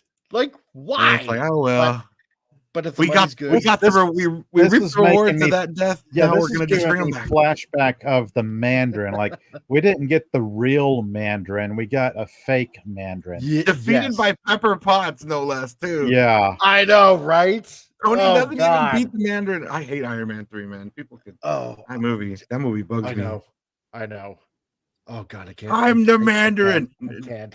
no, you're not. I'm the Mandarin, and then Ben Kingsley. They gave me things. Yeah, right. Yeah, they give you like like a 6-pack and a couple of prostitutes. Plus Yeah, on and he top of was that good to go. rupees. He was Like- literally down to be a fake terrorist trying to threaten the world. Yeah, For that. because as soon as I heard Mandarin is the big bad guy in Iron Man 3, I'm like, oh, dude, Yeah, it's gonna be good. And the trailer was so misleading too. Comic like so like the Yes. Mandarin, and they show Yep. him doing Mandarin things, and then they show the Mandarin blow up Tony's house, and you're like, oh man, this movie's gonna be Right? so good. And I'm thinking, Live. oh, dude, he's gonna be like, like the 10 power rings that the Mandarin has and stuff like that. It is gonna be like, because there've been like tons of times, especially in the comics, where Mandarin like totally takes down Iron Man, like no problem Yep. whatsoever, right? And and even I don't even know if they even ever have covered this in the comics, but nobody knows where these 10 rings came from, right? I think weren't they And- supposed to be alien or in origin? Like Yeah. they just showed up, their alien technology. Yeah. But from where or what aliens, Yeah. don't know, right? And I'm like, they're from oh, that- Shang-Chi. yeah, and then Wow. and then that, right? It's like, oh my God, damn it. But no, we got this drunken Ben Kingsley, this slob extraordinaire in Iron Man Yeah. 3. It's like, you gotta be kidding me. This The is just, biggest bait and switch, subverting your expectation. Bullshit. oh, I know. I'm not, Yeah, there's I some agree too with John aspects- Peterson. Shang-Chi tried to fix the Mandarin. They really tried, but the damage had been done. Oh, big time. Because he's like, I'm the Yeah. real Mandarin. That guy was a fake. He was basically saying what all the fans of the movie were saying. He was a phony, like bullshit. Yep. Why do we do that? Talk But- about damage that's already been done. Yeah. How would you introduce Venom to Spider-Man? Well, I suppose by the end of Venom 2, right before he goes back to, I guess, his America universe Chavez. or whatever, there's little Chavez. dab You left can make over. star portals do different universes. Yeah, that's Right. right. But They'll God. bring her back. yeah, Or they forgot about her like they did with half of the shit. Like they Without- forgot without the external body was in Spider-Man. the ocean. without Yes. Spider-Man, you have no reason for Venom. Yeah. Because Precisely. you have the whole interaction between what's his name, Eddie Brock and Peter Parker being rivals at the newspaper. Eddie getting fired from the newspaper, blaming Peter Parker, and then Yes. you have Venom symbiote getting rejected by Peter Parker. Then Right. they meet up, Spider-Man 3. Venom and Eddie Brock, and then they realize, oh, we have somebody we mutually hate. Yeah. Man, Spider-Man 3 is hilarious. Eddie Brock goes to church and he begs God to kill Peter Parker. Yeah, I know. Like, You he's gotta like, be "Please, really Lord, down and out on your kill luck. Peter Parker for me." Like, I don't think God murders on request. No, I don't think so. I don't think he smites people for you like that. I don't know. You're Maybe. praying to What do I the know? wrong entity. Yeah. Venom That's what 3, right? I don't think I've seen that one. No, I'm pretty sure If- I haven't seen that. If so. Eddie Brock No. had that Death Note notebook, he would have wrote Peter's name in there so quick. Oh, big time. if he And was he in would have Death Note, written he'd it be over fucking and Peter over Parker. and over Yeah. again. Exactly. He would have photocopied that page like so many times. He probably would have had everybody on there. J. Jonah Jameson, any woman who ever rejected him. Like that man, he was petty. Oh yeah. Every schoolmate that ever teased him, teachers he didn't like, the IRS, stuff like that. Yeah. Former presidents, I don't know. He would have named everybody. Let's see. And Canadian Spider-Man. Yeah, what do you mean Tom is your second favorite Spider-Man? What am I, top lever? You're my first real Canadian Spider-Man. So you are my favorite real life Spider-Man. There we go. You are my hero. It's right. And John Peterson, did you see the one shot where Slattery is taken out of prison? I think I feel like I've did. seen it. Yeah, I feel like I seen watched it all those somewhere. one shots at some point. Yeah. On, like, DVD menu or DVD bonus features and shit. Yes. Yeah, actually, I got them saved on a hard drive, believe it or not. Let's see, Vince Fomack. Why did they do that? Venom doesn't have that kind of power. Well, no, it was because what was it? It was something screwed up with the multiverse thing. It was a multiverse thing. That's what it was. So, and yeah, okay, that is acceptable. Yes, it is, because I said it. So there you go. Well, I think what it was, right. I think what they were trying to say is, like, since all the Venoms are linked, one of the Right. pieces of Venom inside the Venom we knew Yeah. who Peter Parker was. So when the Doctor Strange thing happened in No Way Home, that little piece of Venom, I guess, got transported there because everybody that knew who Peter was got transported. So I guess just that little piece Yeah. of Venom. So that's why. But then they reversed it immediately, so it was all pointless. It's like you literally built something and you're like, never mind. It's like, Yeah. I know, right? I know I watched No Way Home. I just don't remember that much about it. And Vince says, okay, is my suggestion on how to get Venom in the Tom Holland movies. The Portals brought a version of Peter Parker to that universe where he was the symbiote. yeah, that's Or what I with was the- saying with- because yeah, with Yeah. the when he symbiote, integrated with Peter, that's when he learned. Obviously he's gonna know who he is and everything. And then because that's what they say too, is like all the Venom, like Venom has all the knowledge of all his different universe versions somehow. They're Yeah. like all linked because he's like a super space alien symbiotic organism. It's weird shit, yeah. But I guess they're all linked. Every Venom in like every universe is like they can like communicate with each other, I guess. Oh, that's weird. But anyway, so the quote goes on to say, sometimes I miss the day when getting the job was the win. I'm navigating and figuring out what having that kind of power means and that responsibility. I'm figuring it out, speaking to people and asking questions. I've been speaking to Downey a lot, especially about him making his return, which is super exciting. That was a tough secret to sit on because I have a reputation for ruining things. And I strategically have done no lot about secrets. Gee, Rocco no, the really? Rocco the Brave had said something too, where it's like maybe we do see Chameleon pretending to be Robert Downey Jr., like pretending to be Tony Stark. That's the yeah. I did see that. Chameleon's there, like walking around pretending to be, That would be interesting if that was the case. Yeah, Dr. Doom is using Chameleon. Because then it'll be like Arkham Tony City. Stark to mess with. Did you ever see Arkham City, where like they're the game a little Arkham bit. City? Well, like the Joker, he basically made Clayface pretend to be him so that Batman would think that the Joker was still around, but like he was like really doing stuff in the background. But yeah, Clayface basically pretends to be Joker the whole game. Okay. And then you find out he's Clayface. Man, cool. really? Okay. Well, yeah, Joker's still because there, even- but yeah, Joker's still on the because side I didn't doing get that shit. far in the game. Okay. Oh, I spoiled it then. My bad. Yeah, but it's a cool like reveal anyways. It's just like the whole like you thought I was somebody, but I was pretending to be someone else. Kind of like how Scarlet Witch has, or not Scarlet Witch, but Black Widow. Remember how in like Winter Soldier she had that thing, that mask, she could be like other people, that like weird sci-fi thing. Okay. Totally. So Chameleon, they basically, the MCU already has the technology is what my point I'm getting at. Like Black Widow already used like face changing tech. Yes. They have the technology. They can make it better. Yeah, so If Chameleon. they only knew how. I just don't want. I feel like because the MCU, every villain is a disgruntled Stark employee. Yeah. Everybody is somebody like that that, Tony right? wrong. So Chameleon's gonna be like another one, like another ex, like a just like Mysterio. Like, oh my god. It's like I was fired. I'm a disgruntled postal worker. Oh, the real kicker will be if Dr. Doom somehow incorporates Stark tech into his armor. It's like, oh, come on. Oh yeah, that'll happen. And Thanos will make a return too. I bet. Somehow you'll find out Ultron. that. Yeah, you'll find out that Well, Ultron is coming back. He's going to be in the Vision show. Yep, So totally, he never, 100%. he's When been you hiding watch- in Vision's body all along. That's what I've been theorying. Somebody- he never truly died. Somebody in the MCU will make this probably a stupid move, something like the Thanos that we thought was Thanos was not actually Thanos, but it was actually another Super Skrull in disguise. You know, like and then War Machine. Yeah, like War Machine. Rhodey never had any part of any of the Infinity Wars. Exactly. I hate Secret Invasion so much. Exactly, man. Vince. Somehow Thanos returned.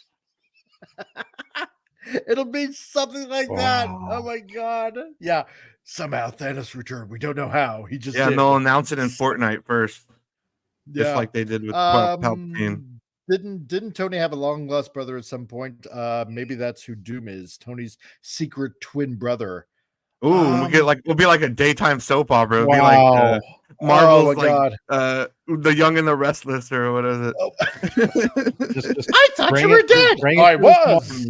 Brother. Bring it to the small screen and they can get away with it. Yes, precisely it. Next on I don't know. as the MCU turns. Pepper Potts is pregnant with the wrong Tony's baby. Find out next week. It's not my baby. It was the other me from universe, I don't know, 24789. I don't know, Oh, wow. That explains everything. It's perfectly fine. love triangle. Yes. It wasn't Peter Parker's baby. It was that Peter Parker's baby. So, oh, darn you, multiverse. You had me again. Damn it. Yes. So, oh my god. I don't know, John, if Tony had a long lost brother. I don't know either. I don't remember that from the comics. I'd have to look that one up. That'd be interesting. And Padawannabe, hey dude. It's been a long time. Here's the thing. In the MCU, they would have Obadiah Stane would have mentioned that in the first Iron Man. Because when Tony went missing in Iraq or whatever, they would have had to go to Tony's brother next for in control of Stark. So they would have they can't introduce that now if that is a thing because they kind of missed that. Yeah. Padawannabe Unless says, you keep hiring people who have never read comic books. Or watch their previous movies, which will probably happen too. Yeah, that wouldn't surprise me. We don't know what happened before. Padawannabe says they have a secret prison that Kang had where he kept all the worst versions of the bad guys from all different multiverses. That would be cool, actually. That would be kind of interesting. I like that. That's like the real Mandarins in there. Yeah. Abomination. Oh, that'd be A real Abomination. Ultron. Yes. Yeah. Killmonger. Loki. Yeah. Craven. Flag Smasher. Yeah, an actual better Craven. Yeah. Not the one that's Which just reminds me, that's another movie I haven't watched yet. If that's out, I don't know. Yeah. Let's see. John Peterson says, I think it might have been rumored due to the date inconsistencies with Tony meeting Howard in the past during Infinity War. Yeah. Howard's talking about his son and stuff. Yeah, exactly. So, but let's see. So the back to responsibility again. Holland also talks about the responsibility he feels towards the fans and how that impacts his decisions on future Spider-Man projects. And he says, in terms of challenges or things that I'm dealing with, that would be it. I'm by no means complaining. It's a wonderful place to be, but it is something that keeps me up at night. I'm consistently thinking, is this the right thing to do? Am I going to do justice to the character?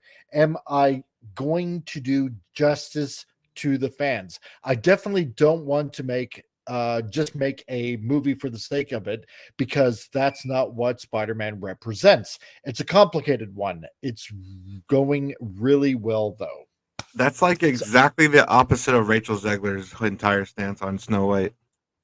Yes. Everything he said is the exact opposite of how she's approaching her project. Yeah.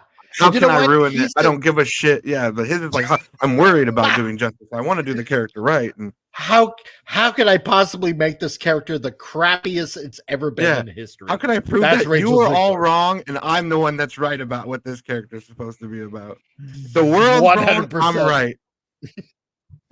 That's the whole mentality. It is. It really the is. millions of And- you, and- you're wrong. Me right. Millions wrong. Me right. Yep. Yeah, it's like "Zzz, I'm attacking here. Me right. But You all I wrong. like what he's saying here. I hope it's all true, or if he's not just blowing smoke up people's asses, like trying to play the good Well, that's guy. what I'm but- hoping too.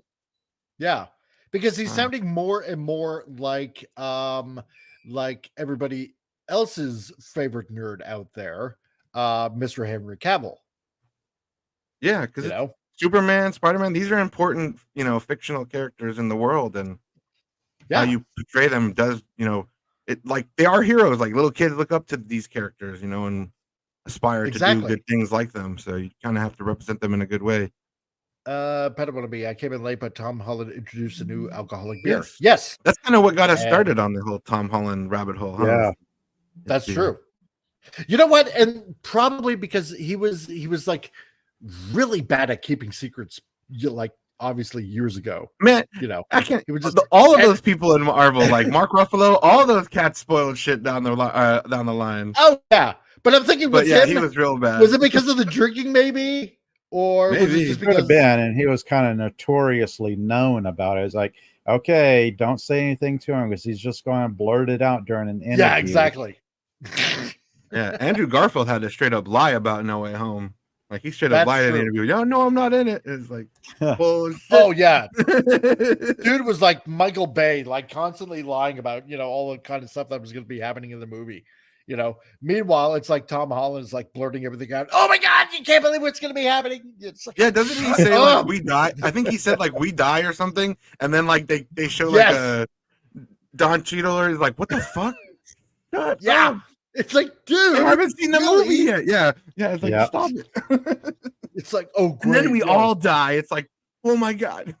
It's like, I know yeah. you're excited. Everybody Let me dies. do a It becomes galact- Shakespeare. Yeah. Let me do a galacticized face palm right now. It's like, oh Mhm. fuck, Tom. Jeez. Damn it, Tom. But That is funny. Like me and Padawannabe are watching Mandy the other night, and Yeah. like Nick Cage is in there, and they're like, he's talking with his girls, like, "What's your favorite planet?" And they're like, "Jupiter, Saturn." And then Nick Cage, super random, he goes, "I think my favorite planet is Galactus." And then Oh my the girl's like, "Galactus isn't a planet. He eats planets." And he's like, "Yeah, that would be cool." yeah. I'm like, what the fuck? Is it so random? Nicolas Cage just wanted to talk about Galactus all of a sudden. Oh my god. I think Galactus is my favorite planet.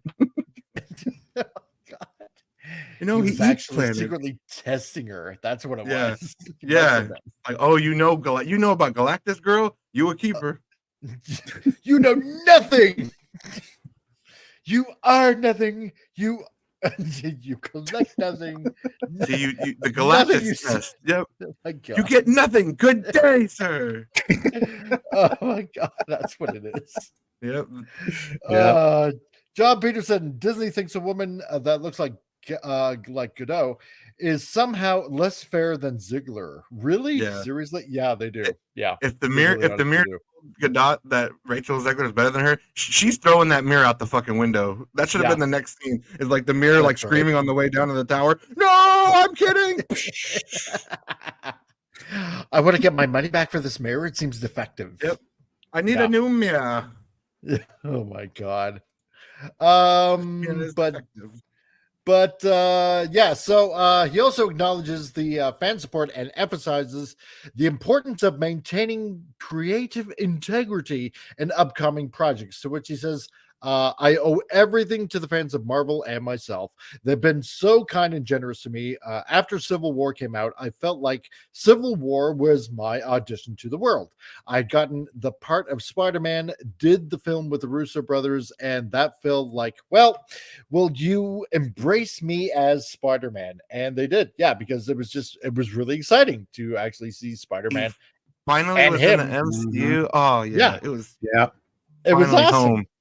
And I'm so grateful, he says. I feel like I owe it to them to deliver the best version of what the next chapter for Spider-Man looks like. And I think that's really important. The creative integrity for something like that is really important. The studio was on board, supportive and collaborative, and I've been blown away by how welcoming they've been into that creative room. Yeah. That's cool. That's cool. Yeah. And Now, if only they would start reading comic books. True. You know what? Because he seems like more and more like the guy that has actually read the comic books. He probably has. I wouldn't doubt it. Yeah, I think so. Like, even if they told me not to read them, I would read them. Yeah. Yeah. You know what I mean? Exactly. Maybe not around them to make them mad, but I would like take them, read them at home. Fuck that. Oh, I'm not yeah, that's going right. in blind. No, precisely. You guys right? can go into this project blind, but I have all this source material I can look at. Why would I do that? Mhm. Yeah, because with everything like, no, we don't like it if you actually, look at the source material or anything like that. He probably did. They act like they get brownie points or something. We didn't use the source material. It's like, no, that makes you dumber. You literally had like a strategy guide and you ignored to use the strategy guide. Yes, you had the cheat sheets. You didn't. I mean, use the cheat seriously, if sheets. you want to talk about live action adaptations of a comic book, you have your storyboard, you have your dialogue. Yep. All right there. Yes. You know, how hard is it? I mean, look, for example, okay, when 300 came out as the movie, right? Or even Watchmen, right? Now those guys did the smart way, especially with Watchmen, because pretty much every scene in that entire movie is like panel for panel exactly like the comic. Yep. And it was except for the ending, which they changed. Yeah, that might be Zack Snyder's most gorgeous movie. Oh, I yeah. think so. I think Watchmen and 100%. 300. Because he didn't Yeah. write them. No, that's true. Yeah. Somebody write else them. gave him an idea. He said, you film this. Yeah. You don't all you write had to it, do was though. just give the all you had to do was give the comic book to all of the actors and just read this. You're going to be playing this guy. You're going to be playing that guy. You're going to be playing her. You know, and so just read the comic, right? No, Memorize but the that's comic really where and just act it out. he thrives. I think, like in my opinion, like Zack Snyder's best stuff is when he just directs someone else's ideas. Yeah. Yes, that's right, and takes the credit for it. Yeah. God, I couldn't watch Rebel Moon anymore. Even the extended cut, it was like, oh God, please just shoot me. Why am Once I was watching enough this? for me. Slow motion, man. I know. Muted Especially color, sequences. muted palette tones. I know, God. Boring ass Kill me. characters. It was. But Tom also provides an update on the development of Spider-Man 4 and acknowledges the challenges they face in bringing it to fruition, to which he says, we're working now with the pedal to the metal, trying to get it going as soon as possible. Things are looking great, but there are still a lot of moving pieces that need to come together for us to hit the ground running, which is fantastic. So, at least you know that there is actually going to be a Spider-Man 4. He also explains the logistical and creative challenges of making another Spider-Man movie with the Marvel Cinematic Universe's broader plans. So this is kind of where it gets interesting, because obviously the world has forgotten that Peter Parker is Spider-Man, right? So I'm not really sure how much I can talk about the challenges we face creatively and logistically. One of the things to bear in mind with Marvel is that your film is a small cog in a large machine, and that machine has got to keep running. You need to make sure that you can fit into that timeline at the right time to benefit the bigger picture. At least he gets it.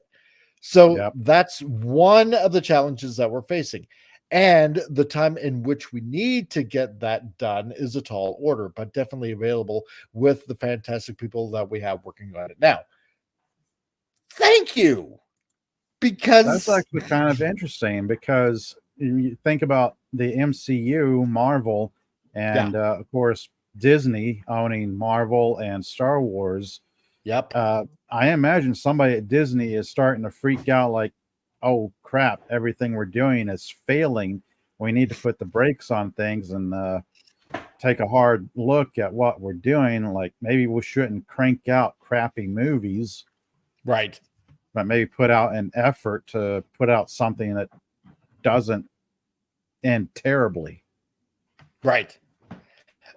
John Peterson says they have to fix in the books already, for everyone forgot Peter is Spidey. He already did it with the Fantastic Four family. He just has to take his mask off in front of them and they remember everything. Yeah, because that would kind of make sense, wouldn't it? You know? Yeah. And Padawannabe, the article is a tough read. The punctuation or lack thereof is horrible. Yeah. Yes, it is. So I thought it was just me. So, but apparently not. No, it's the article writer. I get to blame somebody else for my ineptitudes. That's awesome. But no, he's right. At least they want to, you know, or at least he does want to keep things, you know, consistent. Unlike all of the other Marvel writers that, you know, can't even explain why there's an eternal head and hand sticking out of the earth, you know, at least until, you know, Captain America 4 comes out. So once I. Yeah, it is a nice way to do a soft reboot on Spider-Man and kind of reintroduce the character. That's kind of what it's making me feel like they're wanting to do. Like, okay, let's start fresh with let's start all over again with Spider-Man and start fresh with them. Let's see where we can take the character from there. Yeah. And I hope it's good. I don't want them to keep redoing the same villains that they've done over and over again. I know. I think that's what they're really trying to work out is like they don't want to just keep retreading water of like the same, having Spider-Man fight the fucking same characters again and again. Yeah. I mean, he has a pretty sizable rogues gallery when you think about it. I don't know why they have no trouble with that. Again, I guess this would be more of a Sony problem, wouldn't it? I mean, yeah, because they're like, no, we want to have a standalone movie for that character. It's like, yeah, right. Yeah, no, sorry about that, guys. Yeah, no, it's like you know, in the next Cap movie, it's like finally we're getting an explanation as to, you know, what's going on with that Eternals thing. It's only been like 5 years, right? But at least, you know, these guys, like at least Holland wants to keep things like, okay, I suppose we have to look at what's going on in the MCU and we got to keep within that kind of time frame because, you know, we don't want to screw anything up. So, and more than they have. He wants to say it, but then he can't say, you know, more than they already have. The mess that they created with these latest phases. Nobody knows what the hell is going on. How do I say it without saying it, kind of thing? Yeah. How do I keep my job but say the truth? Exactly, right? How do I prove that these guys are totally inept and I'm not trying to be, you know? Yeah. Or really, it'd be funny if I'm just like, have you seen Thor: Love and Thunder? I rest my case. Unfortunately. have you seen Wakanda Forever? I rest my case. No, I haven't. Yes. Have you seen Ant-Man Quantumania? I rest my case. No, I haven't. I have spared myself that nonsense. You have not seen what I have seen. Yeah, probably never will unless I lose a bet. Horror. Yeah, exactly. Right. But yeah, that's a lot of people in the chat are saying like that's what he needs. Is like this is the perfect time for Black Cat. Is like him bouncing back, like bouncing from you know Mary Jane to Black Cat. Perfect time. And we've never had a proper Black Cat. Oh, no, never had any live action. They started setting her up in Amazing Spider-Man, but then they never did anything with it. No, I know. And Vince says yes. And they need to cast Sydney Sweeney. Yep. And we can all collectively forget that she was in Madam Web. Never, yes, you know, that never existed. The Men in Black flasher gun, boom, you forgot. Gotcha. Yes. Madam what? Precisely. Yeah, exactly. Remember, it's not canon if you don't want it to be. So you're gonna go home, eat your favorite slice of pie. Forget about this movie. Next thing you've been telling me is there's some movie about a living vampire that didn't happen. Oh no, that never happened. Yeah, exactly. God. So, but finally, he shares his excitement for the script, noting that while there is still work to be done, he believes that there is potential to be a film worthy of fans' respect. To which he says, my biggest thing is the creative. We have a creative and a pitch and a draft, which is excellent. It needs work, but the writers are also doing a great job. I read it 3 weeks ago, spoiler, and well, sort of, and it really lit a fire in me. Zendaya and I sat down. Oh, so there you go. A little bit of a spoiler. So, I guess they're planning on her still being. Well, he's in with the film. her. Oh yeah, They totally. live together. Yeah. I think they're So it's just- married. Oh, that's Really? In right. real life? Yeah, So- in real life. Yeah, in real life, they're together. Yeah. Oh, okay. Yeah, they've been together like all 3 movies. Like they were really together. Yeah. I so- suppose it kind of. I just think maybe that's what but I hear you, like maybe that she is in the movie, but also they Yeah. live together, so they probably just read it together, you too. need to make sure I'm still in the movie. Okay. Like So Zendaya and I sat down and read it together, and at times we were bouncing around the living room like this is a real movie worthy of the fans' respect. But there are a few things we need to figure out before we can really get it going. It's exciting, and I'm really, really excited about it. So, yeah. So maybe there might be a little bit of hope. So, because it's sounding more and more that he's more like the Henry Cavill type of actor and / fan, which I'm liking more and more. yeah, I mean, it seems like he knows his position. You're a fucking actor. You're not here to like I don't know, like try and change the world's perspective on things. Like you're here to entertain. Yes, Get to entertaining. be my dancing monkey.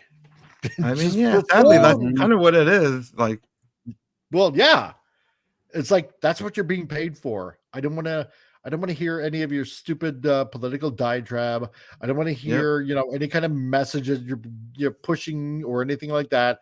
It's like if you got talent, I just want you to act, and I want you to act as a character, and I want you to be a convincing character, and that's it. Yeah. Sir Ian McKellen, that's what he said in an interview about like Lord of the Rings. He's like, you don't watch movies to like hear us, try and tell you about the political bullshit or whatever nonsense. We're just here to be a character in a movie and entertain you for a couple hours so you can escape the real world, escapism, all that good stuff. That's all that it is. That's all that I want. Yeah, that's all I want too. I just want to go to a movie. That's the problem with the modern world is like celebrities and actors are too accessible now. We know like everything they're doing 24/7.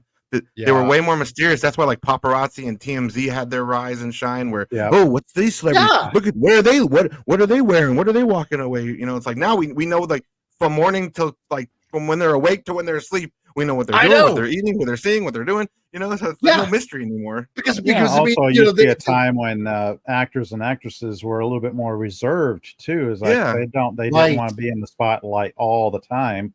Yep. That's the true. mystery kind of made me like people more too, because it's like I don't know much about them, but they're a good actor. Who knows what they're like off screen? Now you know how everybody is off screen. Then it'll rub you the wrong way. Because like 20, even 30 years ago, you had like that one show, Entertainment Tonight, right?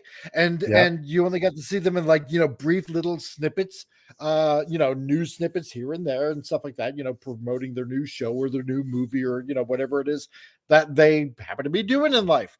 And then came Facebook and Twitter and Instagram and and this and that, and now everybody has access to all of these stars, and because they're posting what stupid meal that they're eating on Instagram, they're making a stupid dumbass political posts on Twitter. It's like you're letting me, there's no mystique anymore, none of it. Because before it was like they were kind of like, forbidden fruit. If you found out like the secret little snippet of information or something like that, it's like, ooh, it was like the biggest thing. But now there's no more mystique anymore, right? Right. Yeah. We've got a 24-hour news cycle and the ever-present FOMO, Where's fear the of fun? missing out. Exactly. Like you got to stay plugged in and tuned in, and you got to know everything about everyone all at once. Yeah. Yeah. Vincent, I think that Kurt Russell that basically said that actors are just dancing monkeys. Exactly. And he's a damn good one, Kurt Russell. You are a damn damn right. good dancing monkey, sir. Keep on dancing, and your son Wyatt Russell. Keep on dancing through the generations of the family generation of Russells. You make me like dancing. But no, there's no more mystique anymore. And you know what? And I gotta hand it to Tom Holland Because yeah, like I said before, he's sounding more and more like Henry Cavill, and he just wants to put out a good movie, and he wants to keep true to a character, and that's all I want. That's all I want. Yeah, You know? 'cause they act like a lot of people are asking for like so much. It's like, no, we just want you to be faithful to the person you're pretending to be on screen, please. Yeah. It's not like I'm asking for a pound of flesh from you. For Yeah, God's sake. I have an idea of what this character's like because it's been shown to me this way. Could you try and emulate that, please? That's right. That's all. I just want to see, you know, my my favorite character, you know, whatever that happens to be, faithfully represented on screen. And that's how you make $1 billion. It's as simple as that. You know? Wow, what a simple formula. Batman's such a weird case too, because I love Batman, but like they dance between like having Batman kill people and then not. It's like sometimes he has a code, sometimes he don't. when he's played by Ben Affleck, he doesn't give a shit. Yeah. When he's No, exactly right.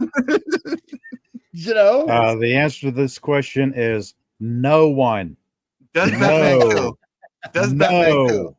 Oh yeah, Big Trouble in Little Tokyo, Big Trouble in Little Japan, yeah. Big Trouble in Little Saigon. Don't do it. No, don't give him any ideas. It's And apparently it's going to be The Rock. Or The Rock around wanted to do a sequel or a remake. The Rock was like attached to for a time. That's Oh, right. man. Let's go Korea. Let's go Japan. Let's go to Vietnam. Yeah, and maybe Laos. That's a good place. Yeah. So yeah, I want sequel. It's so good. So let's see. Vince Womack says, yeah, Marilyn Monroe was a slob in her private life. They found plates of rotting food under her bed. Well, if you can afford it, then you can have plenty of rotting food under your bed. So I don't know. She was hot though. So hot. She was really good at standing over a vent and letting yes. wind or air blow her dress up. She was really talented at that. I like those Big Trouble in Little Ukraine. Yeah. Imagine they're all the already different having it, so you got Big that. Trouble in Little California. Big Oh my Trouble in God. Little Texas. Big Trouble in Little Canada. I want to, Big Trouble in Ontario. I want to see this. Oh my God. Big Trouble Look at in Quebec. Big Oh Trouble. Big Trouble everywhere. Jeez. But yeah, well, here's hoping that at least he'll do 6. Because I wouldn't mind seeing 6 back-to-back Spider-Man movies. That'd be like the most. I mean, if he does manage to get this 4th one out, then that's more than the other 2. Definitely, by far, you know. And I do hope that he makes 6 at least. I'd be okay with that. So He's got the advantage of youth on his side because he's what, I guess 28 now or 28, late yeah. 20s. Yeah, and he still looks like, you know, pretty fresh and baby-faced still. Yeah. So he's got that going for him. So I'm okay with that. The spring of my youth. Yeah, exactly. Damn, those My good guy. tunes. Yes. The spring of my youth has not yet gone. New movie coming out with that too. So that's gonna be good. But anyway, see, now it's Friday, and usually we like to end the things with a little cartoon before we go away for the weekend. Let's see. Tomorrow. Let's see. Tomorrow I'm going to be at the Mountain View Comic-Con. I'm gonna see if I'm going to do another live broadcast like I did last year from there. So maybe tomorrow there might be a live show, which would be kind of awesome. You know, I mean, it is a Comic-Con, so I want to try to do that for a Saturday. It'll be fun for everyone, hopefully. But anyway, so before we go, we'll enjoy a little bit of a cartoon here, and then we'll let everybody plug what they had to plug. So to all of you out there, enjoy.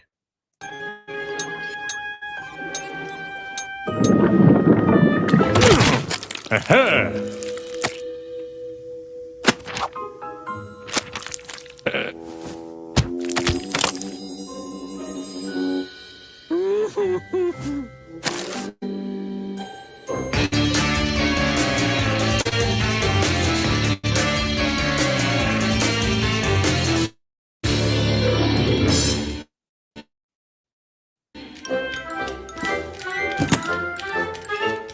Hey!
Bye. Oh. Oh.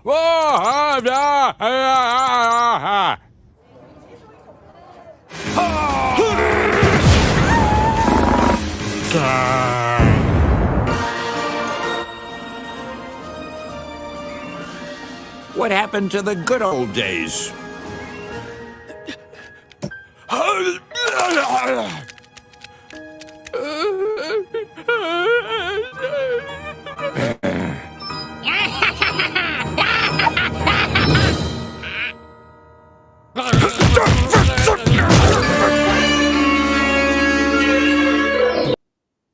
Damn. That was really And Oh, yeah, that explains everything. Michael Bay is was actually praying Kang. all along. That's could've been right. worse. Could've been Zack Snyder. It was so good. Krang all day. Without using any lines of dialogue, they were able to show you like almost all the major problems with his Turtles movie, like Yeah. making the turtles look all like they're on steroids and fucking weird looking. You know, Exactly. April needs to be sexier. Take off more of her clothes. Oh, I know. God. As you know what? And speaking Put of more lines, armor on like, Shredder. is what we were talking about, before. Yeah, armor on Shredder. Oh my god. it He was just so falls bad. over, too heavy. Yeah. Because he I did come remember off the like the rumor that he Silver put out. Samurai. Yeah.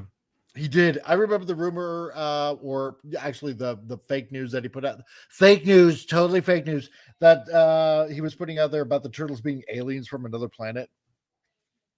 Oh, I Oh, think I remember that. yeah. You think you remember that? Yeah. Yeah. And it was like, really? Oh man, It's in their Went name. over They're like mutants. a lead balloon. They're Yes. supposed to be turtles from our world, but they're mutants. Yeah, It's kind of in the name. something like that. Yeah. It kind Yeah, of I got implies splashed sure. with radioactive mutagenic goo. The same Uh, stuff that comic blinded book. Daredevil. And then Megan Yeah. Fox is like April. It's like, but she doesn't have red hair. Like, oh my god. But Al, yeah, you're right. I wish Peter Laird didn't sell turtles to Viacom. Yeah, I know. Yeah. I know. It's just went downhill from there. Crap. It was just so bad. So bad. But that's pretty much the show. And Appion, you got anything you want to plug, dude? Sure, man. Over on Two Guys Talking, me and Rocco were talking about Superman and Lois. We're doing a video on each episode of that final season, covering that, where we just discuss the episodes, kind of do a review and a breakdown. And then on my channel here, this one, today we're doing a Thedo episode, which is The Hill I Die On. And I'm trying to defend In the Name of the King, a Dungeon Siege Tale with Jason Statham by Ulbo, because I like that movie. As terrible as it is, it's like a guilty pleasure movie, and I'm gonna try my darndest to defend it. But even me, as someone who likes the movie, is like, God, this movie is almost undefendable. So this is gonna be interesting. And that's gonna be today at 6 p.m. Pacific time. And then one last thing is Sundays, every Sunday until we finish it, all the seasons and the Peacekeeper Wars. I'm gonna be watching Farscape on my channel.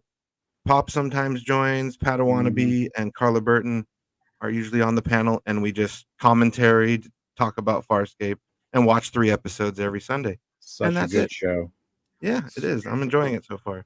So yeah, Awesome. that's Sunday at 6 p.m. Pacific time if you want to watch along with us on this channel here. Well, not this channel here, Comic Relief channel, but my channel, His channel. His channel. Me no speak words good today. Me English bad hard. That channel. Or that channel.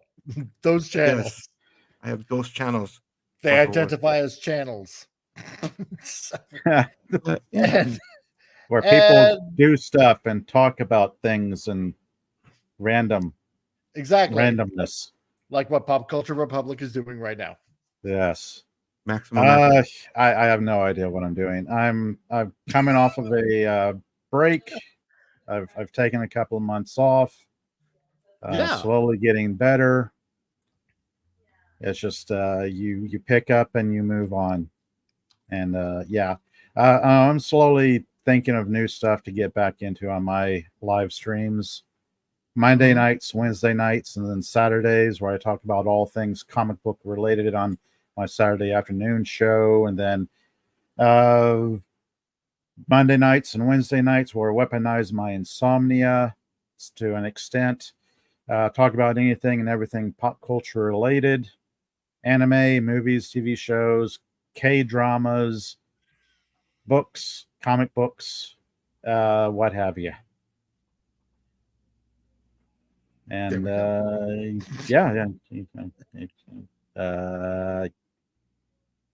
just ran out of steam. He's so excited about it. Yeah. As he trails off to keep it going. The maximum effort. I've got to work on that elevator pitch. This is me. This is what I do. This is my elevator pitch. I need to sound professional. All this time you had off, and you could have built up so much momentum. Yeah.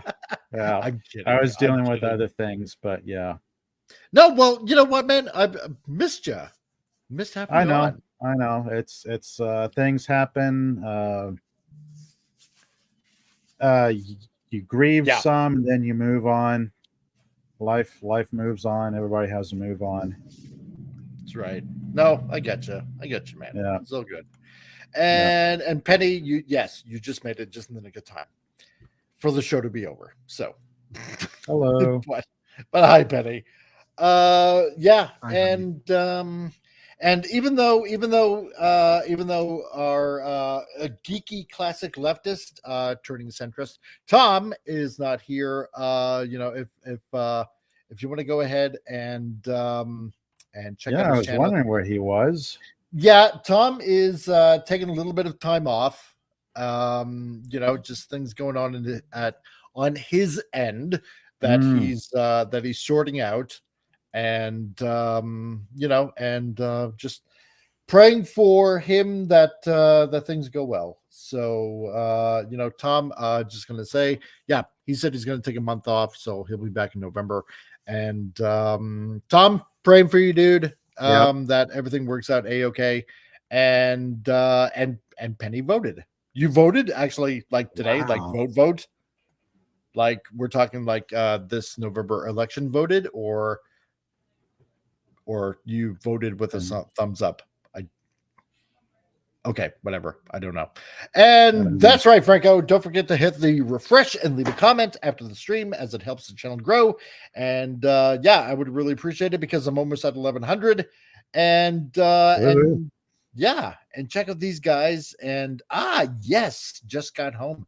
So who'd you vote for? No, I can't ask. So that's private. But we kind of know anyway, I think. So there we go. And what am I pitching here, Vince? Cloppy's Comic Shop number 18. I'm guessing this is over at Nick Weiser's channel. If it's over at Nick Weiser's channel, okay, fine. Then later on tonight, check out Nick Weiser's channel. I'm planning something. I'm just going to mention this now before you're right. Don't ask, don't tell. I'm kind of planning something with a few people. I'm going to see if I can bring up something up. And because you know what, Vince actually kind of kind of interesting that you happen to mention that about Klobby, because there is something that I have wanted to do. I'm trying to actually find it right here. Where is it? I know it's here somewhere. Dang it. It has to do with comic books. Anyway, and I'm planning on bringing a kind of an extra show, and I'm thinking about doing it on a Saturday.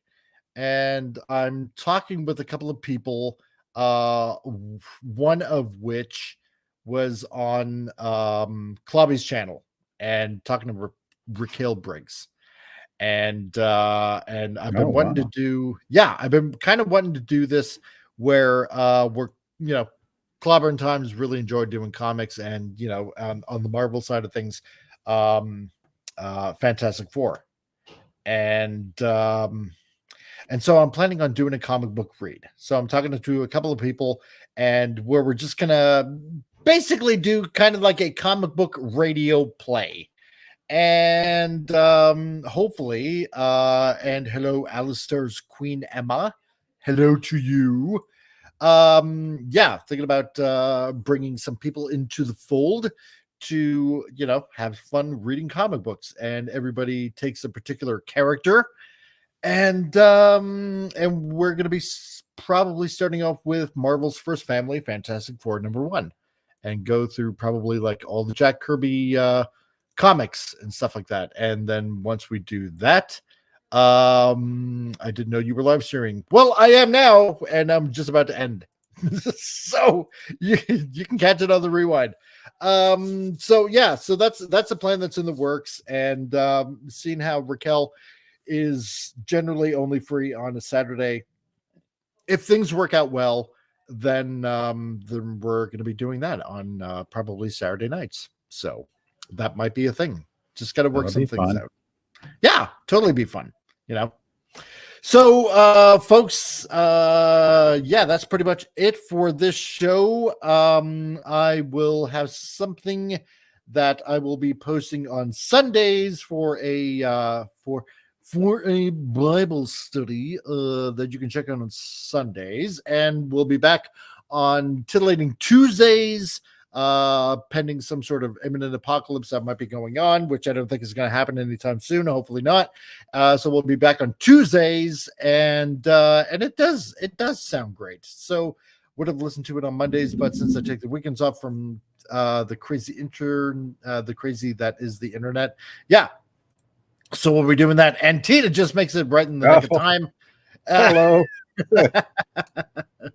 So just stay tuned for Titillating Tuesdays, and hopefully eventually get the gang all back together. So to everybody out there, thank you for coming along and joining the crazy ride that is the show, and we will be back next week. So to everybody out there, have a good weekend and have fun. And remember, be excellent to each other. And